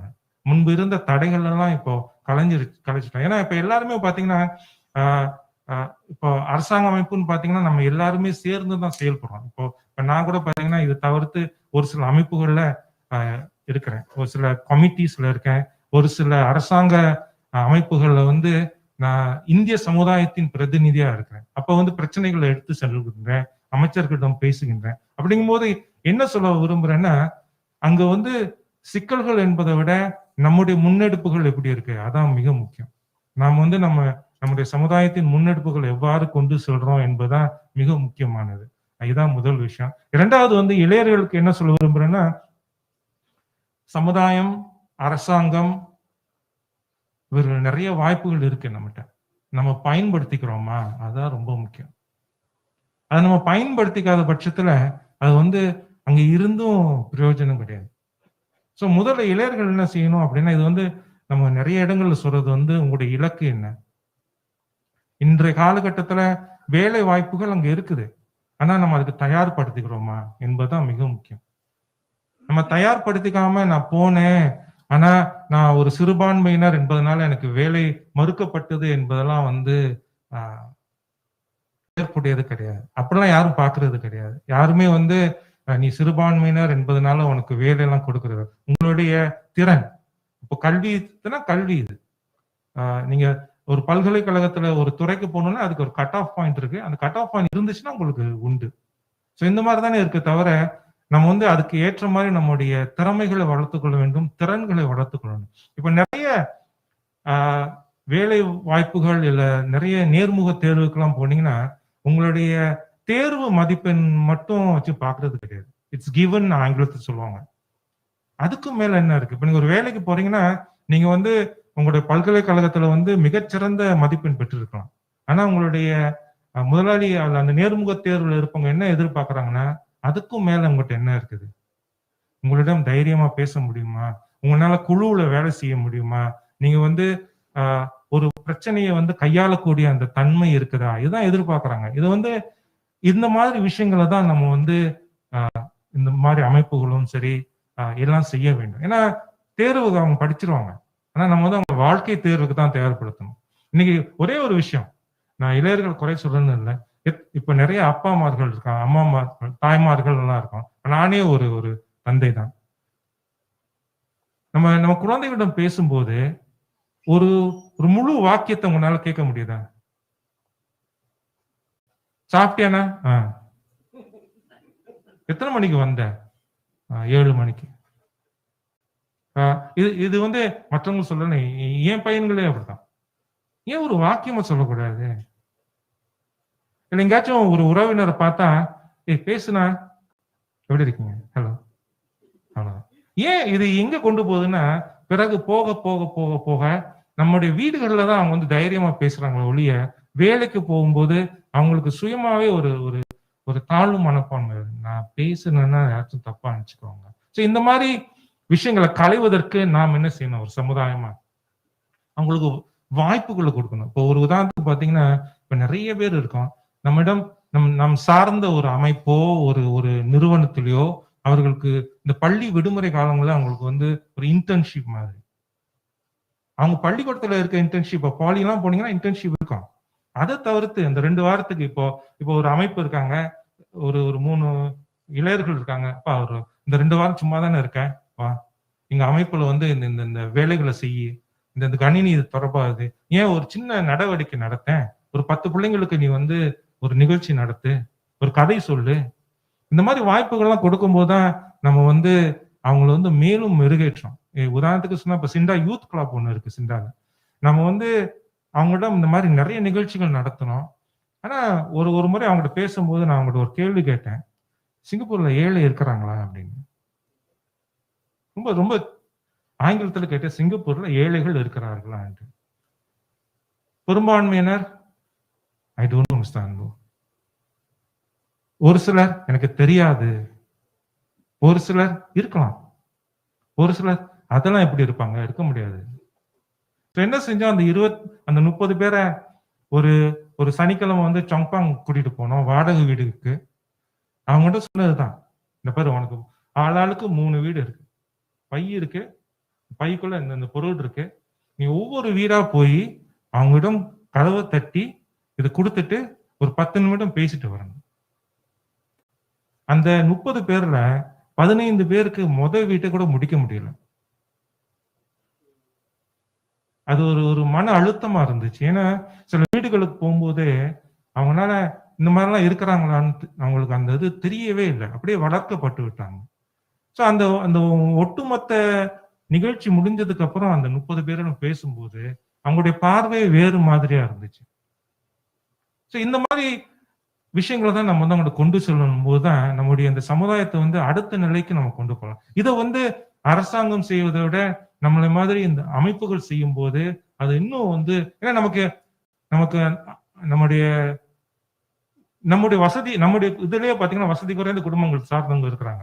இதுல பாத்தீங்கன்னா நிறைய பேர், எனக்கு வந்து கிட்டத்தட்ட 3/4 பேர் எனக்கு தெரியும், நீங்களாம் வந்து நிறைய சுமந்துட்டீங்க. இப்போ அந்த சுமையை வந்து இளையர்களிடம் எடுத்து வைக்கும் போதுதான் அவங்களுக்கும் தெரியும் நீங்க எவ்வளவு சுமந்து இருக்கிறீங்கன்னு. அப்பதான் அடுத்தது அவங்களுக்கு தெரியும் இல்லையா? அப்பதான் அவங்களுக்கும் வந்து வாழ்வியல் பிரச்சனைகள் தெரியும். நம்ம என்ன பண்ணிட்டோம், நிறைய நேரங்கள்ல பொத்தி வளர்த்துட்டோம், எனக்கு இல்லாத என் பிள்ளைங்க கொடுக்கணும். அதனாலதான் நம்ம வந்து இப்போ நீங்க ஒரு shopping mall, I'm so sorry, I'm taking a bit of time, I'm finishing soon. இப்போ முன்பெல்லாம் பாத்தீங்கன்னா குழந்தை அழுதுச்சுன்னா வாயில பேசிஃபை வைப்பாங்க, பூத்தைன்னு சொல்லுவாங்கல்ல. இப்போ குழந்தை அழுதா என்ன செய்யறோம், ஐபேட் எடுத்து கொடுத்துறோம், இல்ல ஒரு போன் எடுத்து கொடுத்துறோம். அதான் இனிமே போக பாத்தீங்கன்னா கேகே ஹாஸ்பிட்டல் வெளியிலே ஒரு போன் கடை வச்சிருவாங்க நினைக்கிறேன். குழந்தைக்கு கொஞ்சம் வர்றதுக்கு வாய்ப்புகள் இருக்கு. நான் பாக்குறேன் 3 மாசம் 4 மாசம் குழந்தைங்களுக்குலாம் அவன் கொடுத்துறாங்க. அதுதான் அவன் நோண்டிட்டு இருக்குங்க. அப்ப இன்னொன்னு பாத்தீங்கன்னா, முன்பெல்லாம் பாத்தீங்கன்னா கண்ணாடி போடுற குழந்தைகளுடைய எண்ணிக்கை பாத்தீங்கன்னா அவ்வளோலாம் இல்லை. இப்ப பாருங்க, 1 வருஷத்துக்குள்ள அதுக்குன்னு ஒரு கண்ணாடி இருக்கு, அதை வச்சுக்கிட்டே வியாபாரம் பண்றாங்க. அது வந்து மிக்கி மவுஸ் கண்ணாடி 30 வெள்ளி 40 வெள்ளி அப்படி இந்த மாதிரி இருக்கு. இந்த மாதிரி போய்கொண்டே இருக்கலாம். ஆனா நான் என்னுடைய கேள்விக்கு, ஐயா கேட்ட கேள்விக்கு பதில் என்னன்னா, இளையர்களுக்கு நம்ம என்ன சொல்லிக் கொடுக்கணும்னா வாழ்க்கை விஷயங்கள் சொல்லிக் கொடுக்கணும். அதான் நான் முன்பே ஆரம்பிக்கும் போதே சொன்னேன், நம்மளோட வரலாறு சொல்லிக் கொடுக்கணும். அதான், ஏன்னா நிறைய பேர் நினைக்கிறாங்க இட்ஸ் கிவன், ஏதோ இயற்கையாவே வந்ததா நினைக்கிறாங்க நிறைய பேருக்கு. இல்லப்பா, இயற்கையா வரல, நிறைய பேர் உழைச்சிருக்கோம் அப்படின்ட்டு அதை நம்ம கூட பகிர்ந்து கொள்ளும் போதுதான் அவங்களுக்கு தெரியும், ஓ இவ்வளவு கஷ்டப்பட்டிருக்காங்களா, எனக்கு தெரியலையே. சோ நம்ம என்ன செய்யறோம், அந்த இதுல அந்த பொறுப்பை அவங்ககிட்ட கொடுத்துறோம். பாரு, நான் 40 வருஷமா அதை பண்ணிட்டேன், இனி நீ பண்ண வேண்டியது அப்படிங்கும் போதுதான் அடுத்தடுத்துல இருந்து அவங்களுக்கு வெற்றி பெறதுக்கான அந்த வழியை நம்ம கொண்டு சொல்லலாம் நினைக்கிறேன். தேங்க்யூ. ரொம்ப நன்றி. Later I'll explain to you. So ஆனா அதுல ஃபாலோ அப் கொஸ்டின் எனக்கு ஒண்ணு இருக்குது. நீங்க விரிவா சொன்னீங்க, ஆனா எவ்வளவு பெரிய விஷயத்த நீங்க அதை கொண்டு வந்து அந்த சுருக்கமா நீங்க சொல்லியிருக்கீங்க. அப்ப நீங்க தான் இந்த அடுத்த கேள்வியை வந்து ஃபாலோ அப் பண்றதுக்கு you are the best person. Because அந்த இந்தியன் கம்யூனிட்டியோட ஒரு அணுக்கமான ஒரு என்கேஜ்மெண்டோட நீங்க இருக்கிறீங்க, அந்த தொடர்புல இருக்கிறீங்க, பல விஷயங்களை பாக்குறீங்க. ஃப்ரம் எடுகேஷன், அவங்களுடைய எப்படி எந்த அளவுக்கு அவங்க எக்கனாமிக் ஸ்டேட்டஸ்ல வந்திருக்கிறாங்க, அவங்க மற்ற அச்சீவ்மெண்ட்ஸ் எல்லாம் எப்படி இருக்குன்னு பரவலா பல இதை பாக்குறீங்க. அண்மையில பேக் டு ஸ்கூல் ஃபெஸ்டிவல் செஞ்சிருந்தீங்க, அங்க கூட ஒரு சில இன்சிடென்ட்ஸ் எனக்கு சொல்லியிருக்கீங்க. அப்ப அந்த விதத்துல பார்த்தா குறிப்பா நீங்க இந்த இந்தியன் கம்யூனிட்டியோட பழகும் போது இந்தியன் முஸ்லிம்ஸுக்கும் நீங்க தனியா அடையாளம் கண்டு நீங்க சொல்லியிருக்கீங்க. அந்த விதத்துல இந்தியன் முஸ்லிம் கம்யூனிட்டியில இப்ப இருக்கிற பிரஸிங் கன்சர்ன் என்னன்னு நீங்க நினைக்கிறீங்க? அந்த பிரஸிங் கன்சர்ன்ல எந்த விஷயங்களை வந்து நம்ம ஐஎம் யூத் வந்து இம்மீடியட்டா, அதாவது அவங்க கவனம் செலுத்தி அதுல வந்து ஒரு மாற்றத்தை காண முடியும்னு நீங்க நினைக்கிறீங்க?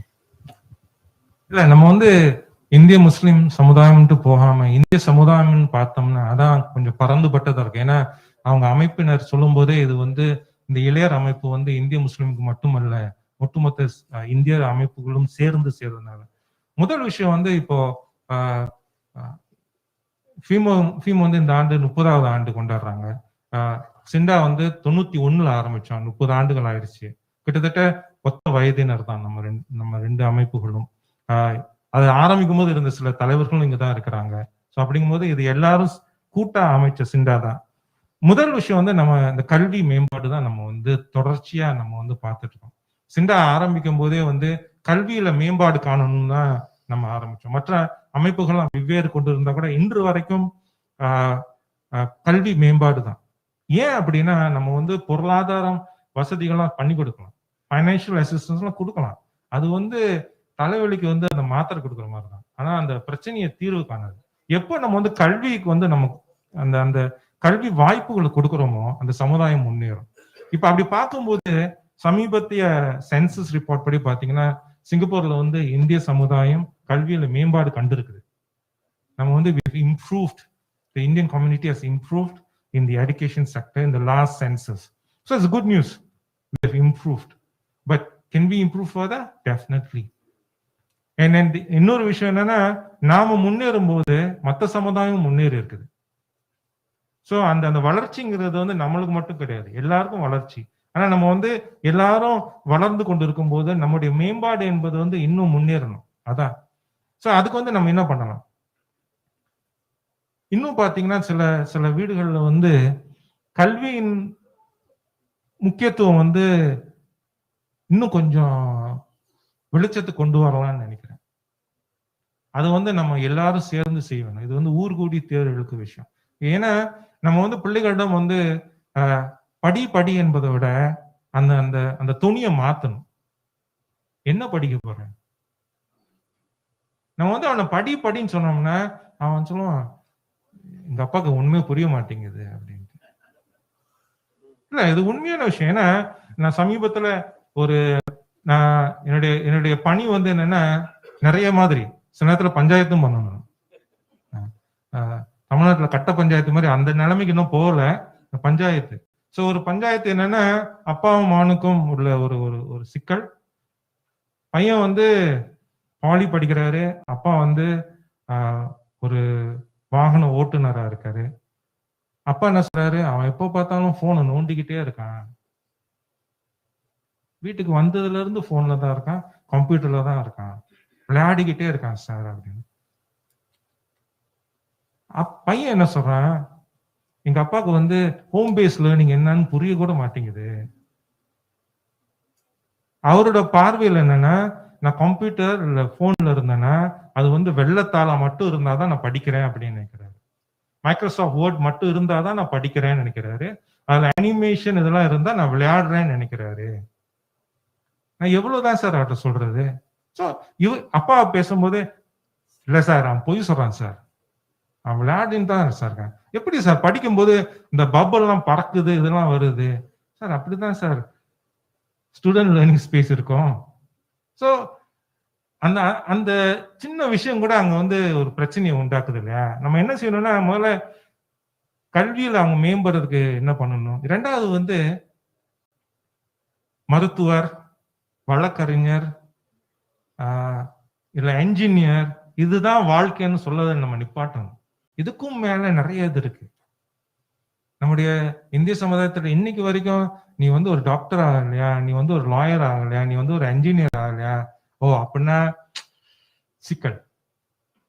ஆனா அது அவன் எதிர்பார்ப்பா இல்லையே, அவன் வந்து கேமர் ஆக போறான். அவன் வந்து ஒரு ஒரு வெவ்வேறு விஷயங்கள் செய்ய விரும்புறான். நம்ம என்ன செய்யணும்னா அவங்களுக்குலாம் வந்து அந்த உற்சாகத்தை மட்டும் கொடுக்கணும். நீ செய்ப்பா அப்படிங்கிற அந்த உற்சாகத்தை கொடுக்கும் பட்சத்துல நம்ம என்றதை விட அவங்க வந்து மிஞ்சி நிற்பாங்க. அதான் நம்முடைய இது. இதையும் தாண்டி நம்முடைய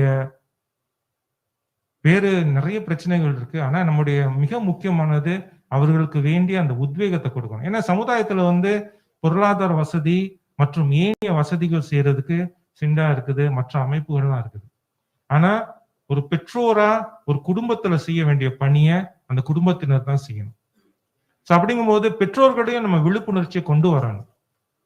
சில பெற்றோர்கள்லாம் பாத்தீங்கன்னா இன்னைக்கு வரைக்கும் நீங்க நம்ப மாட்டீங்க, பிள்ளைங்க பள்ளிக்கூடத்துக்கு கூட போனது கிடையாது. இந்த பேரண்ட் டீச்சர் மீட்டிங் இருக்கு இல்லையா, எதுக்கு சார் நான் போகணும்?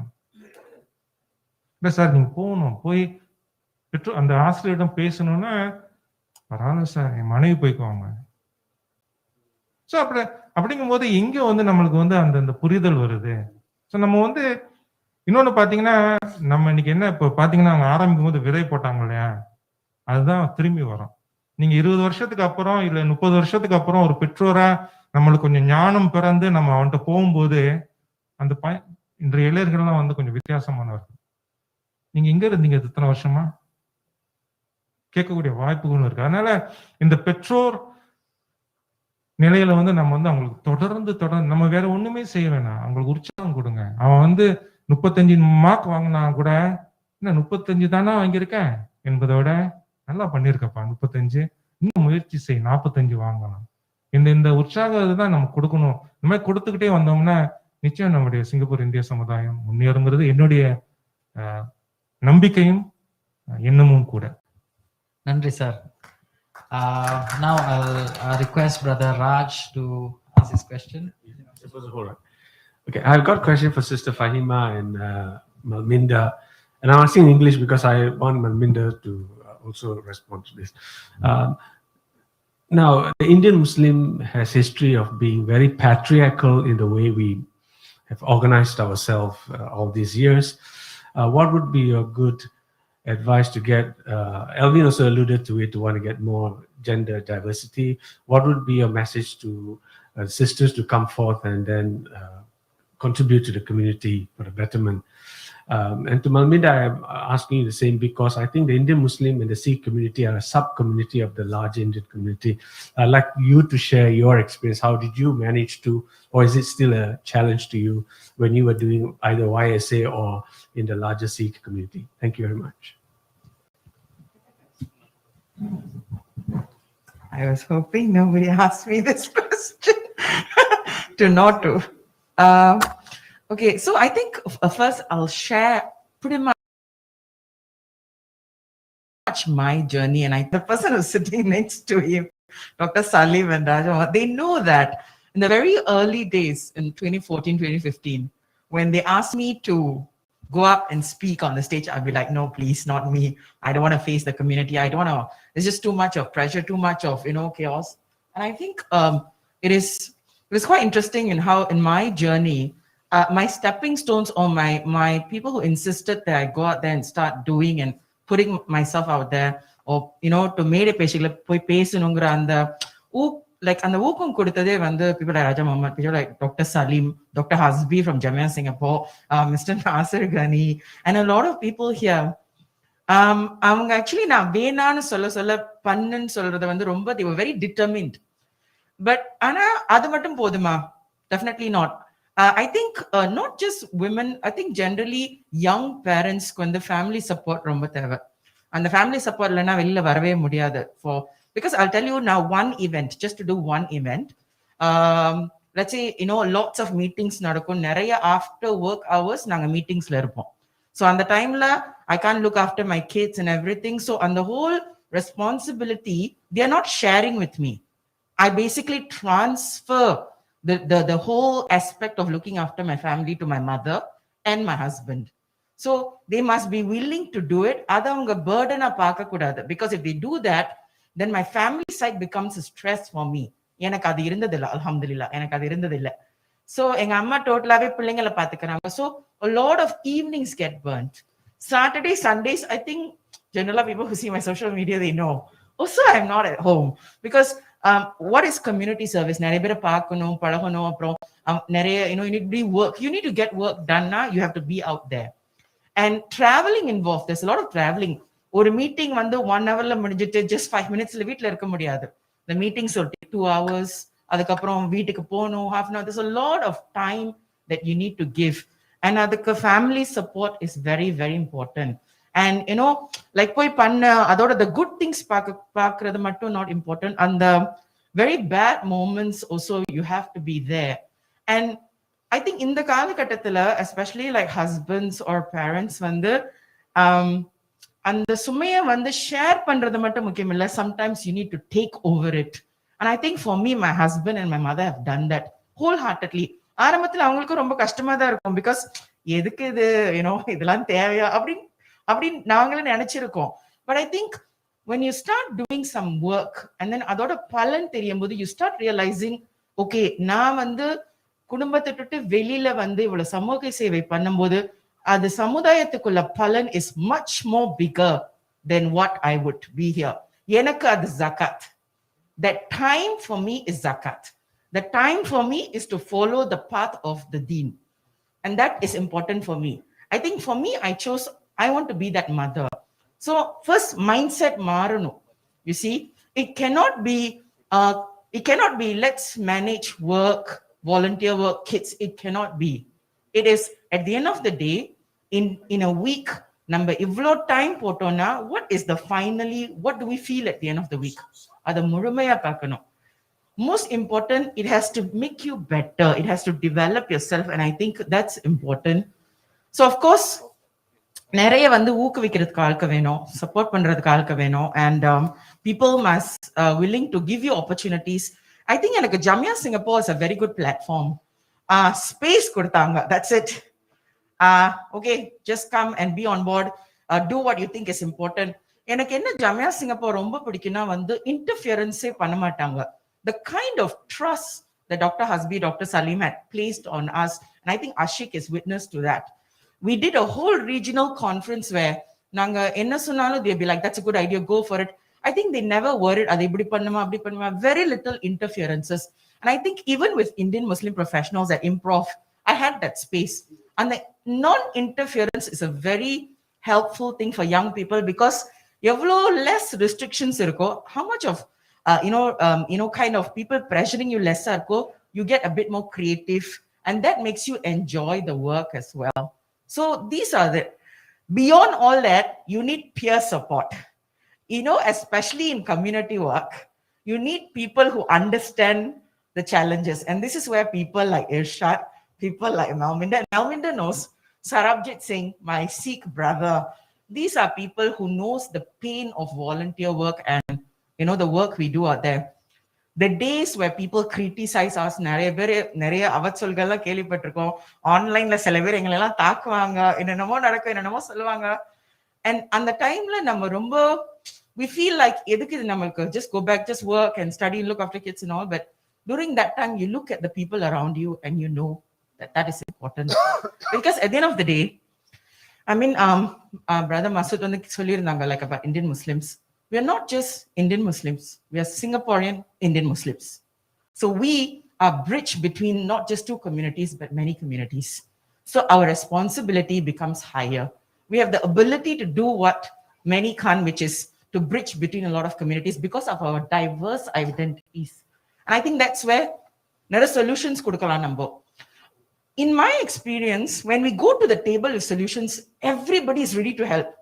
That's why a Roses of Peace came. That is why a Hash Peace came.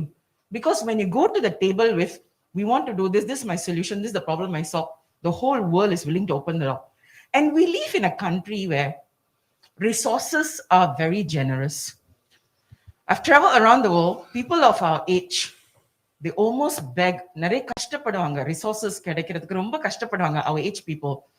Just small community project பண்றதுக்கே ரொம்ப கஷ்டமா இருக்கும்.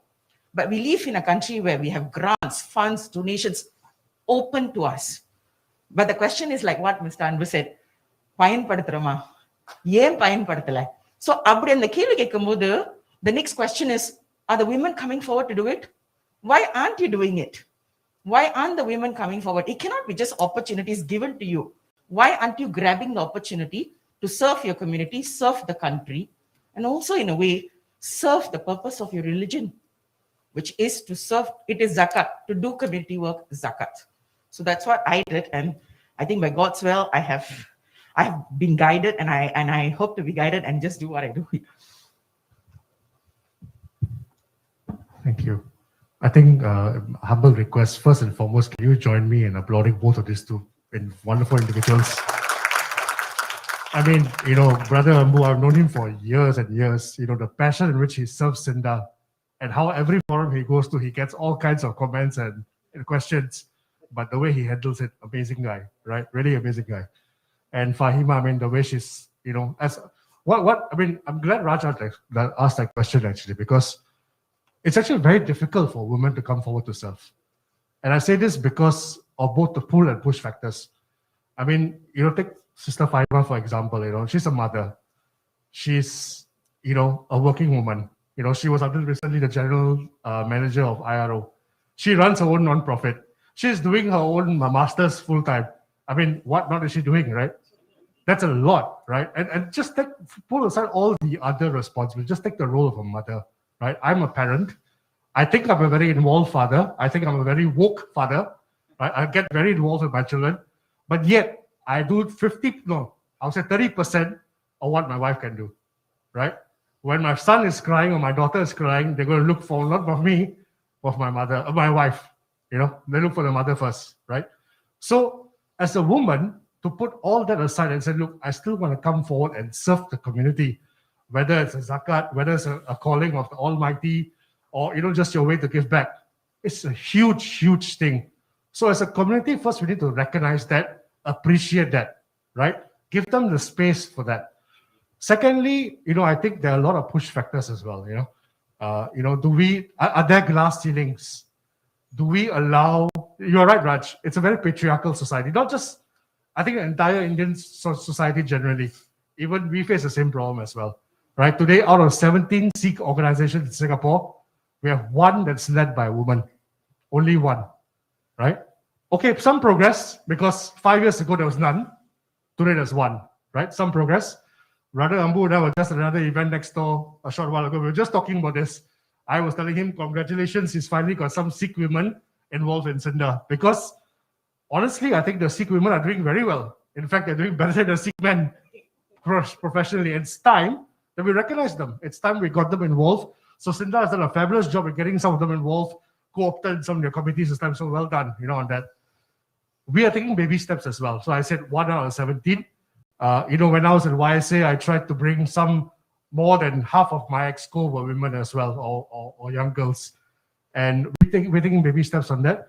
So what I'm doing now as chair of the Sikh Advisory Board, I've just actually last week started a task force to study and understand how can we get better women representation in the community, right? So I've put together a task force, or I'm in the midst of putting together a task force to study that. They will have a 6 months mandate to come in a report to say, how can we improve this?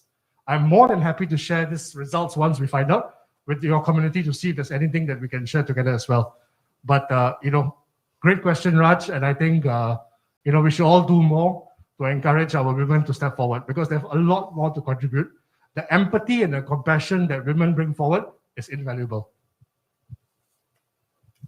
Thank you, Brother Mao. I think that was a very inspiring contribution from him. One last question. Okay, we are going to wrap up the discussion. We'll have the final question from Dr. Dean. Thank you.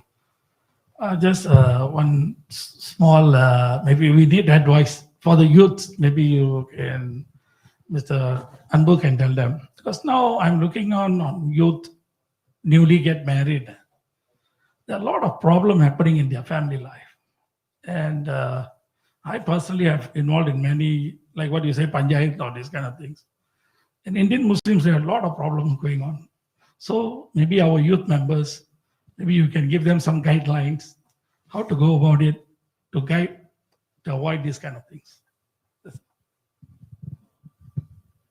Actually, one of the things I did when I came back, so this is my second term in Cinder. 10 years ago, I was here for 3 years as director of education, then went back to schools. I did one tour and I came back. One of the things I realized, and I spent about good 25 years in schools, and most of the time I was in secondary schools. So, in secondary schools, the adolescent years, and that's when the whole problem comes. So one of the things I was very mindful is that we need to teach our youngsters how to manage their life. So that's how the programs came about. But now the point is, we have managed to get all the Indian youth organizations together. We have the Cinder Youth Club, we have YSA, we have TRC Youth, we have Improv, we have all the Indian organization, youth committees, all have come again together under one umbrella. But it's not to make it as one structure, but everyone brings their flavor to that. And they take projects or they discuss very openly among them. So when you go to this kind of places, discussions, you'll see all the youths discussing about the problems in the community and most importantly, finding solutions. I think this is something healthy. But in the regards of young youths, I think what we need to do as a community is to prepare them more for marriage or even before we go to the marriage, right?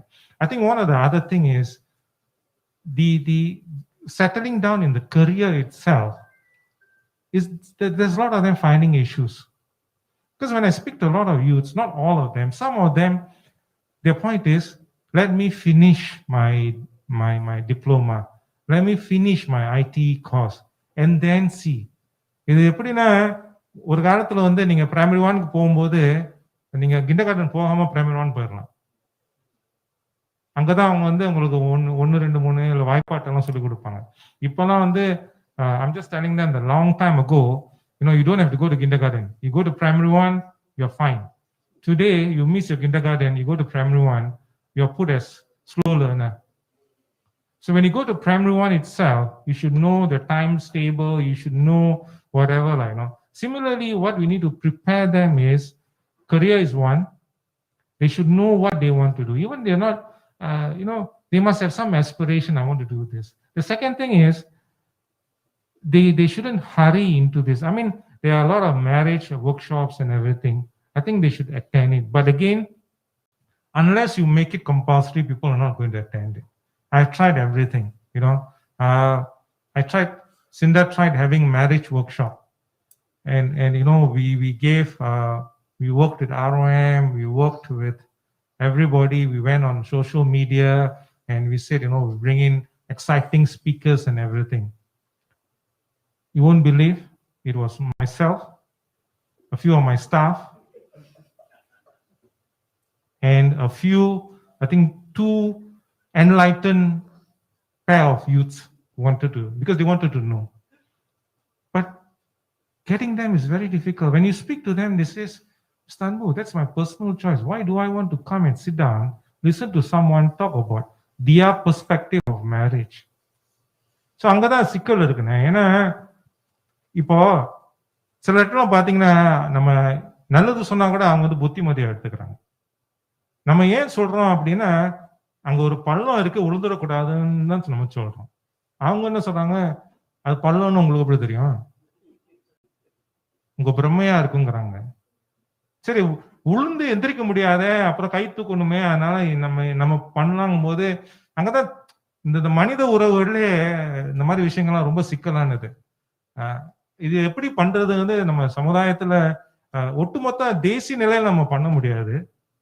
அமைப்புகள் ரீதியில நம்ம வந்து பார்க்கணும். இங்கதான் வந்து நம்ம என்ன பண்ணலாம்னா, அந்த இளைஞர்கள்ட்ட சொல்லி நம்ம வந்து ஒரு சர்வே எடுக்கலாம், ஒரு ஒரு ஒரு ஒரு க்ளோஸ்ட் ஃபோக்கஸ் குரூப் டிஸ்கஷன் வைக்கலாம். ஏன்னா இந்த மாதிரி பண்ணும்போது தான் அங்க வந்து தயக்கம் இருக்காது. ஏன்னா நம்மளுக்குள்ளாரே பேசிக்கிறோம் இல்லையா, தயக்கம் இருக்காது. சில உண்மைகள் வெளியே வரும். என்னைக்கு வந்து நம்ம வந்து உண்மை நிலவரத்தை பூசி பூசி பூசி முழுகி எல்லாம் நல்லா இருக்குன்னு சொல்லும் போது அது ஒரு நாளைக்கு வெடிக்க போகுது. ஸோ நம்ம வந்து எந்தெந்த தளங்களை பயன்படுத்தி, இப்போ பாத்தீங்கன்னா சிண்டால வந்து சில நேரங்கள் வந்து சில நிகழ்ச்சிகள் வந்து நம்ம வெளிப்படையா பேசுறது கிடையாது. க்ளோஸ் டோர் டிஸ்கஷன்ஸ் இருக்கும். அது நோக்கம் என்னன்னா அது வந்து எல்லாருக்கும் சொல்லணும்னு இல்லை, அந்த பிரச்சனைக்கு தீர்வு காணணும், அவ்வளவுதான். ஸோ அப்படிங்கும்போது இப்போ நீங்க சொன்னதுக்கு வந்து நம்ம எப்படி தீர்வு காணணும்னா நம்ம வந்து உண்மையிலே அந்த பிரச்சனை இருக்குதா என்பது மூலம் நம்ம நிர்ணயம் செய்யணும். இப்போ ஒரு தரவுகளை எடுத்து இப்போ 100 பேர்ல எத்தனை பேருக்கு இந்த சிக்கல் இருக்குது, இல்ல அங்க ஒண்ணு இங்க ஒண்ணா இல்ல எப்படின்னு பார்க்கணும். ரெண்டாவது இந்த பிரச்சனைகளை தீர்வு காணதுக்கு ஆரம்பத்துல என்ன பண்ணலாம். இப்போ நினைக்கிறேன் மூவிஸ்ல வந்து என்னன்னா அவங்க திருமணம் பண்றதுக்கு முன்னாடி அவங்களுக்கு அந்த கம்பல்சரி ஒர்க் ஷாப் போகணும், அந்த இது இருக்குது. ஸோ அப்படிங்கும்போது நான் மூவிஸ்ட பேசும்போது, மெண்டா கிட்ட பேசும்போது, மற்ற இஸ்லாம் நம்பிக்கை பேசும்போது அதெல்லாம் இருக்குது. ஸோ அப்படிங்கும்போது இது மற்ற இந்திய சமுதாயத்தை பாருங்க, இதெல்லாம் கட்டாயம் கிடையாது. அப்பொழுது இன்னும் பிரச்சனைகள் இருக்குது. அது இது நம்ம வந்து கொஞ்சம் கொஞ்சமா படிப்படியா அந்த ஒரு விழிப்புணர்ச்சியை கொண்டு வரும். எப்போ வந்து நம்ம வந்து இன்னைக்கும் பாத்தீங்கன்னா, நான் இது வந்து என்னுடைய தனிப்பட்ட கருத்து, எனக்கு தெரியும் அது ரெக்கார்ட் பண்றாங்கன்ட்டு. ஆனா சில நேரத்துல நான் உணர்ச்சி வசப்பட்டு பேசிட்டு அப்புறம் போய் ஏன்டா பேசணும்னு நினைப்பேன். அதான் என்னுடைய வழக்கமும் கூட. அதுக்காக நிறைய அனுபவிச்சிருக்கேன். ஆனா சொல்லிதான் ஆகணும் இல்லையா. நீங்க முடிந்த வரைக்கும் ஒரு திருமணம் போகிற ஒரு மணமகனிடம் மணமகளிடம் சொல்லி பாருங்க, எதுக்கு 2000 வெள்ளிக்கு ஒரு நாளைக்கு ஒரு 2 மணி நேரத்துக்கு எதுக்கு 1000 வெள்ளிக்கு ஒரு உடை எடுக்கிற, ஒரு சிம்பிளா ஒரு 200 வெள்ளிக்கு எடுக்குன்னு ஒத்துக்க மாட்டாங்க. ஆனா அந்த 1000 வெள்ளிக்கு எடுக்கிற அந்த உடை வந்து அடுத்த 30 வருஷத்துக்கு அந்த அலமாரிக்குள்ள அப்படியே இருக்கும். அங்க அந்த ஒரு விஷயத்த கூட நம்மளால மாத்த முடியல. அப்படிங்கும்போது மற்ற விஷயங்கள் வந்து நம்ம மாத்த முடியாது. இப்ப நான் கூட அப்படிதான், என்னுடைய திருமண அழைப்புதல் வந்து இந்த கலர்ல இருக்கணும்னு தான் விரும்பினேன். அப்போ வந்து எங்க அப்பா சொன்னாரு, ஏன் இந்த கலரு அப்படின்னும் போது அங்க வந்து ஒரு நெருடல் ஏற்பட்டுச்சு. ஆனா இப்ப யோசிப்பா வந்து அவர் சொன்னதுல ஒரு அர்த்தம் இருக்குது அப்படிங்கிற அந்த ஞானம் பிறக்குது இல்லையா. அந்த மாதிரிதான் நம்ம தொடர்ந்து பேசணுங்க. நம்ம வந்து இந்த மாதிரி சமுதாயத்துல இருந்து இருக்கிறவங்ககிட்ட இந்த வெளிப்படையா பேசும்போதுதான் நம்ம வந்து தீர்வு காண முடியும். பிரச்சனை இல்லைன்னு நினைக்கும் போதுதான் அது பிரச்சனையா மாறும் என்பது என்னுடைய தனிப்பட்ட கருத்து. எப்போ சமுதாயத்துல வந்து நம்ம வந்து இந்த வெளிப்படைத்தன்மையை வந்து ஏற்றுக்கொள்றோமோ அங்கதான் நம்ம வந்து வெற்றி அடைகிறோம்னு நான் நினைக்கிறேன்.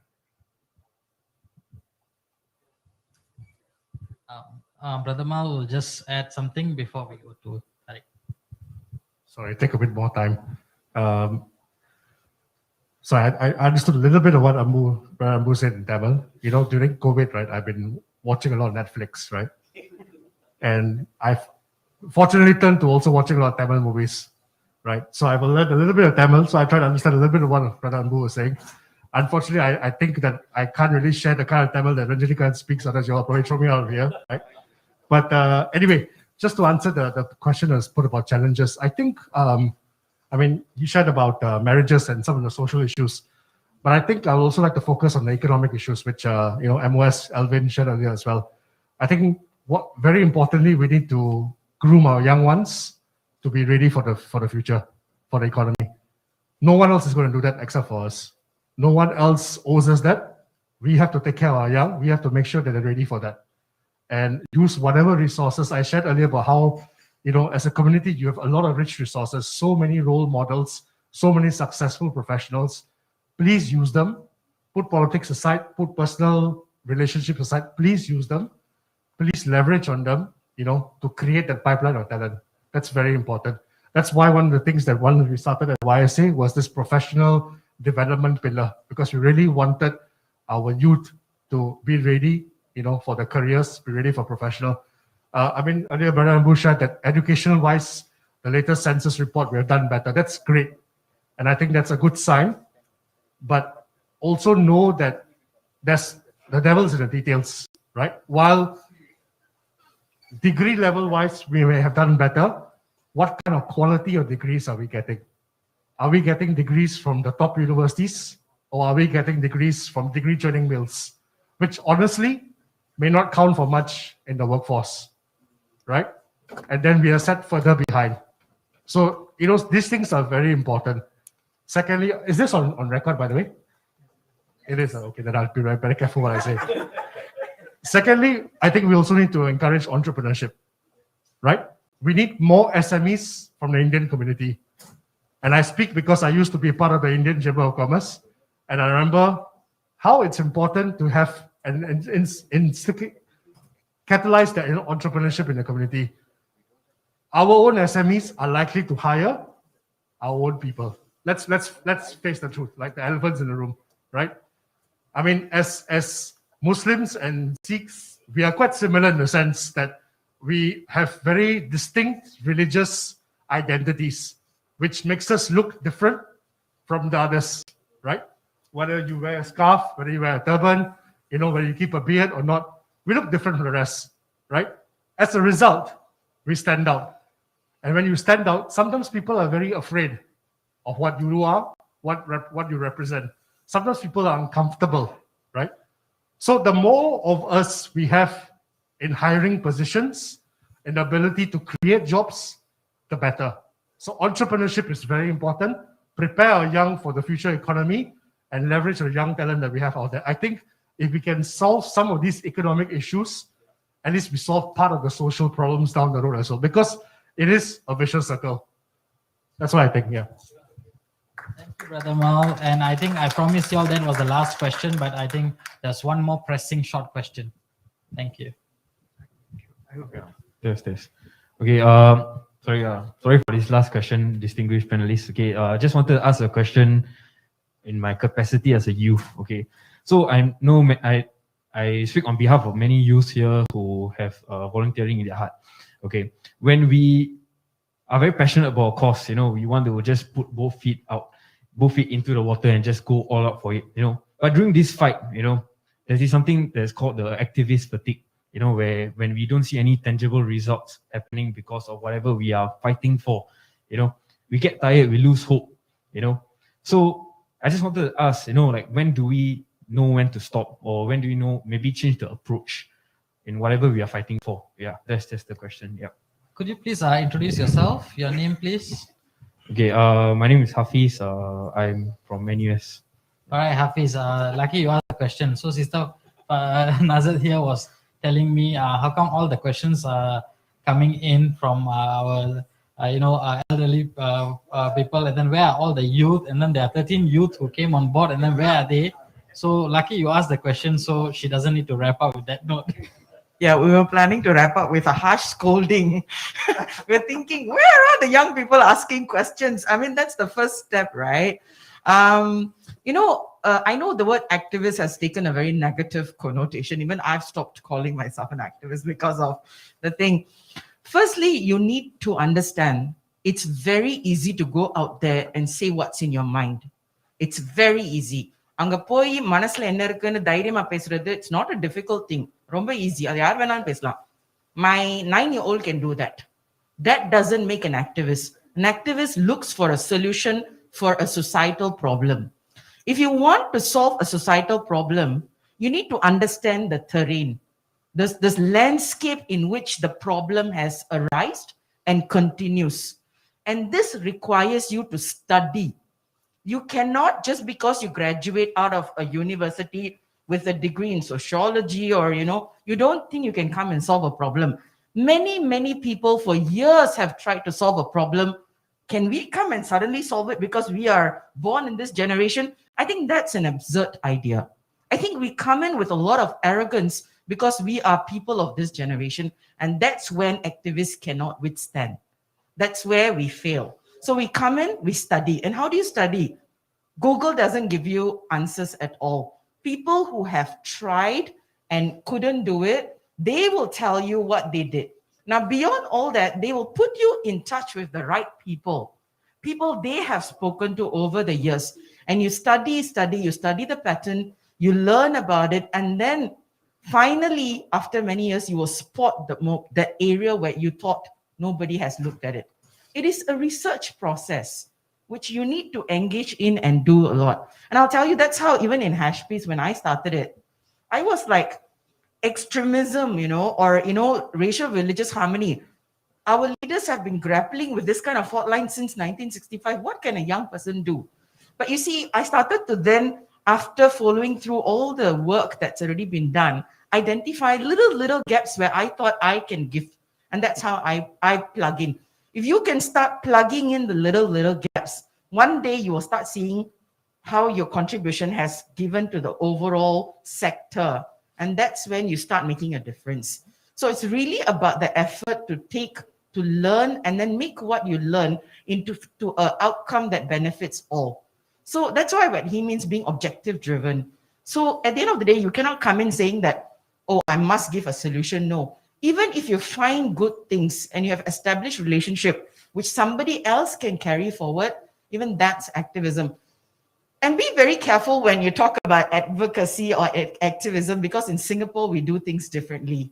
We are a very unique country with a unique history, even in the region. And the people that have built the country have done it in a very specialized way that we need for our kind of a sector. So you need to make sure that in trying to be an activist, you are trying to fill in what has already been done and carry it for a future that you want. And that's where the need to ask questions, which you just did. But even then, it is disappointing that இங்க நிறைய பேர் young people இருக்கீங்க ஆனா யாருமே கேள்வி கேட்கல. அது வந்து it's not an okay thing. It's not an okay thing. This has to change, because this is not the first event. நிறைய event போனா young people, young Muslim women don't ask questions. And I don't know why is the reason. நான் கேள்வி கேட்கும்போது like a lot of people encouraged me. So go back and think. Reflect on why we don't ask questions, why we don't ask the right questions. And then let's start looking about doing advocacy or activism or anything. So I think that's the first step. I hope the next time we come, we do see a lot more young people engaging in questions and, being part of it. And thanks to that one person who became exemplary today in asking the question. Thanks. Thank you, Hafiz. So brothers and sisters in suits, I think this is a sign. I think this panel discussion is not enough. As Mr. Anbu said, the conversation has to keep going. So we will definitely have more panel discussions in the future. But for today, Brother Mamindo also has just mentioned that he is willing to take questions from the youth. So in the interest of time, we will end the panel discussion. But if there are any pressing questions, please approach the panelists. They'll be here for some time to actually answer your questions and queries. So it is an honor to be part of this historic event. The Federation of Indian Muslims has come together to open up a drive, associate membership drive, and also annex the youth wing. And I think these are steps forward into the future. As Minister of State Alvin Tan mentioned, as we invested in having youth wing, as you inaugurate the youth wing, I think we have invested in the future. He mentioned how 25% of youth means 100% of the future. I think the equation now makes sense. So it's a good move. We applaud that. And as such, the conversation here will come to an end now, but the actions from the conversations has to start now. And that is the message for the youth there. So அனைவருக்கும் நன்றி. இந்த கலந்துரையாடல்ல கலந்துகிட்டு இந்த கலந்துரையாடல் நல்ல வகையில நல்ல கருத்துகள் எல்லாம் அந்தந்த ஃபீல்ட்ல உள்ள எக்ஸ்பர்ட்ஸ் இங்க இருக்கிறாங்க. ஆனா இன்னும் நிறைய இருக்குது. இந்த ஆடியன்ஸை பார்த்தாலே வந்து இப்ப நேஷனல் லெவல்ல வந்து இன்டர்ஃபேத் அப்படின்னு பார்த்தோம்னா இர்ஷாத் இப்பதான் கிளம்பினார், இர்ஷாத் இருந்தாரு, நசத் ஃபைமா இருக்கிறாங்க. அவங்க எல்லாம் வந்து தேசிய அளவுல வந்து இன நல்லிணக்கத்துக்கு சமய நல்லிணக்கத்துக்கு தூதுவர்களா இருக்கிறாங்க. அப்புறம் IM இந்தியன் முஸ்லிம், அதை வச்சு இந்தியன் முஸ்லிம் யூத்தை வச்சு பார்த்தா நிறைய ஆர்கனைசேஷன்ஸ் இருக்கு. இம்ப்ரோவ் இருக்கிறாங்க. IM யூத்தை வந்து இப்ப இனாகிரேட் பண்ணியிருக்காங்க அஃபிஷியலா. IMC அப்படின்னு இந்தியன் முஸ்லிம் கலெக்டிவ்னு இருக்குது. அவங்க அத்தனையும் இங்க பிரசண்டா இருந்தாங்க. ஸோ ஒரு டைவர்ஸ் சமூகமா இருந்தாலும் த யூனிட்டி இன் டைவர்சிட்டி அதை வந்து இந்த இந்தியன் முஸ்லிம் சமூகத்துல நம்மளால பார்க்க முடியுது. அது எந்த சமூகத்திலையும் பார்க்கலாம். அதை வந்து இந்தியன் முஸ்லிம்ஸ் IM யூத் அப்படின்ட்டு இந்தியன் முஸ்லிம் யூத்தா நம்ம ஒரு இந்தியன் முஸ்லிம்ஸா ஒன்னா வந்தாலும் சிங்கப்பூருக்காகவும் சிங்கப்பூரர்களுக்காகவும் ஒரு தேசிய அளவுல எப்படி பங்காற்ற முடியும் அப்படிங்கிற சிந்தனையை நம்ம எப்போதுமே யோசிச்சுக்கிட்டு இருக்கணும். அதுதான் இந்த IM யூத்தினுடைய ஒரு முக்கிய குறிக்கோளா இருக்கணும். ஸோ இந்த கருத்தோட இந்த பேனல் டிஸ்கஷனை நிறைவுக்கு கொண்டு வர்றேன். அனைவருக்கும் நன்றி. அஸ்ஸலாமு அலைக்கும் வரஹ்மத்துல்லாஹி வபரகாத்துஹு.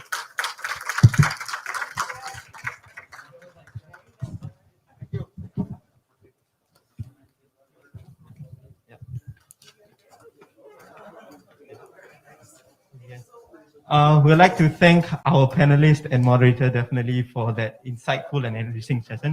I'm sure many of us could resonate with this. And now we'll proceed on with our closing speech given by our Deputy General Secretary, FIM, Dr. Nizar Anwar, to come on stage to give his thank you note.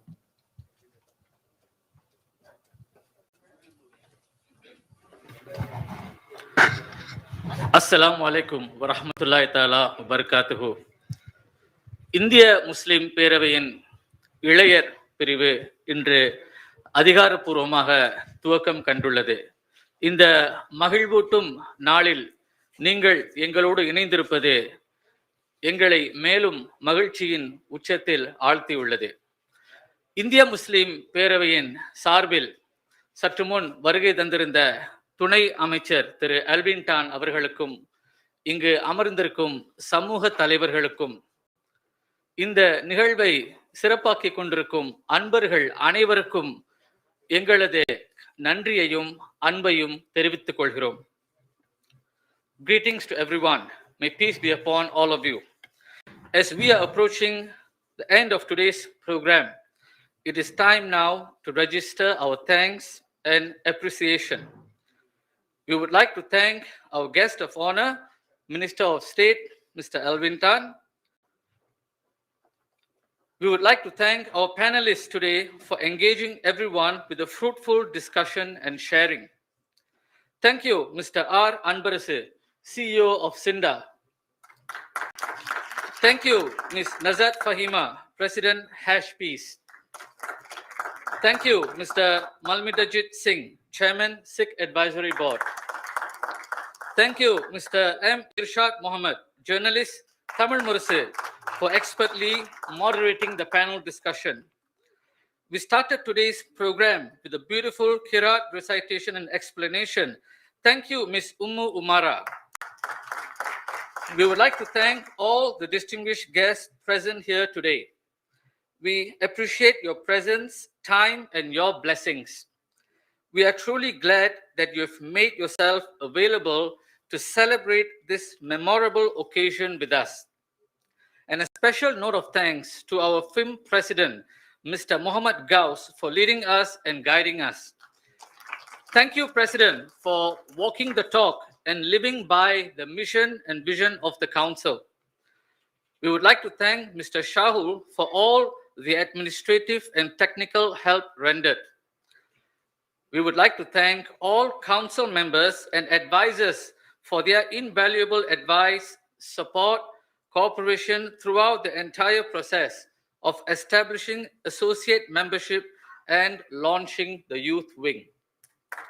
We would like to thank our youth and associate members for coming on board the ship called the Federation of Indian Muslims. Thank you to all the youth who were involved in the organizing of this event. We are looking forward to working together for the benefit of our community. We wish you the very best for your newly formed youth wing, I Am Youth.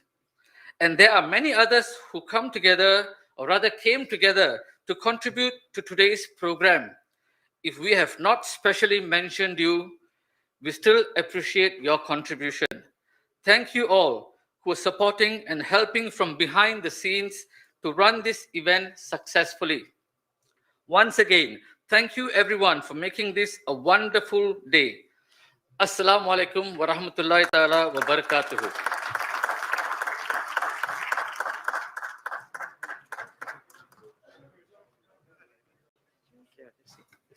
Thank you, Dr. Mohiuddin Nizar Anwar, for your closing address. Now we have come to the end of today's event. On behalf of the organizing committee, we would like to extend our warm appreciation and gratitude towards everyone who has joined us here today. We are excited for the future and hope to see you guys in our subsequent events. Due to the social distancing measures, we are unable to provide food indoors. However, we have actually arranged for a bento set, so you can collect them outside as you exit. Thank you very much and have a good evening.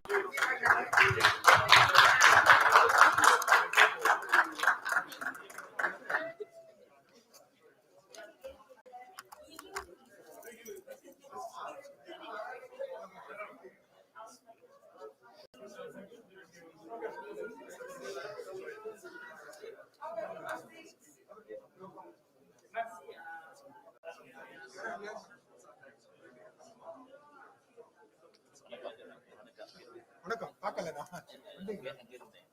Okay மாமா நல்லா இருக்கியா?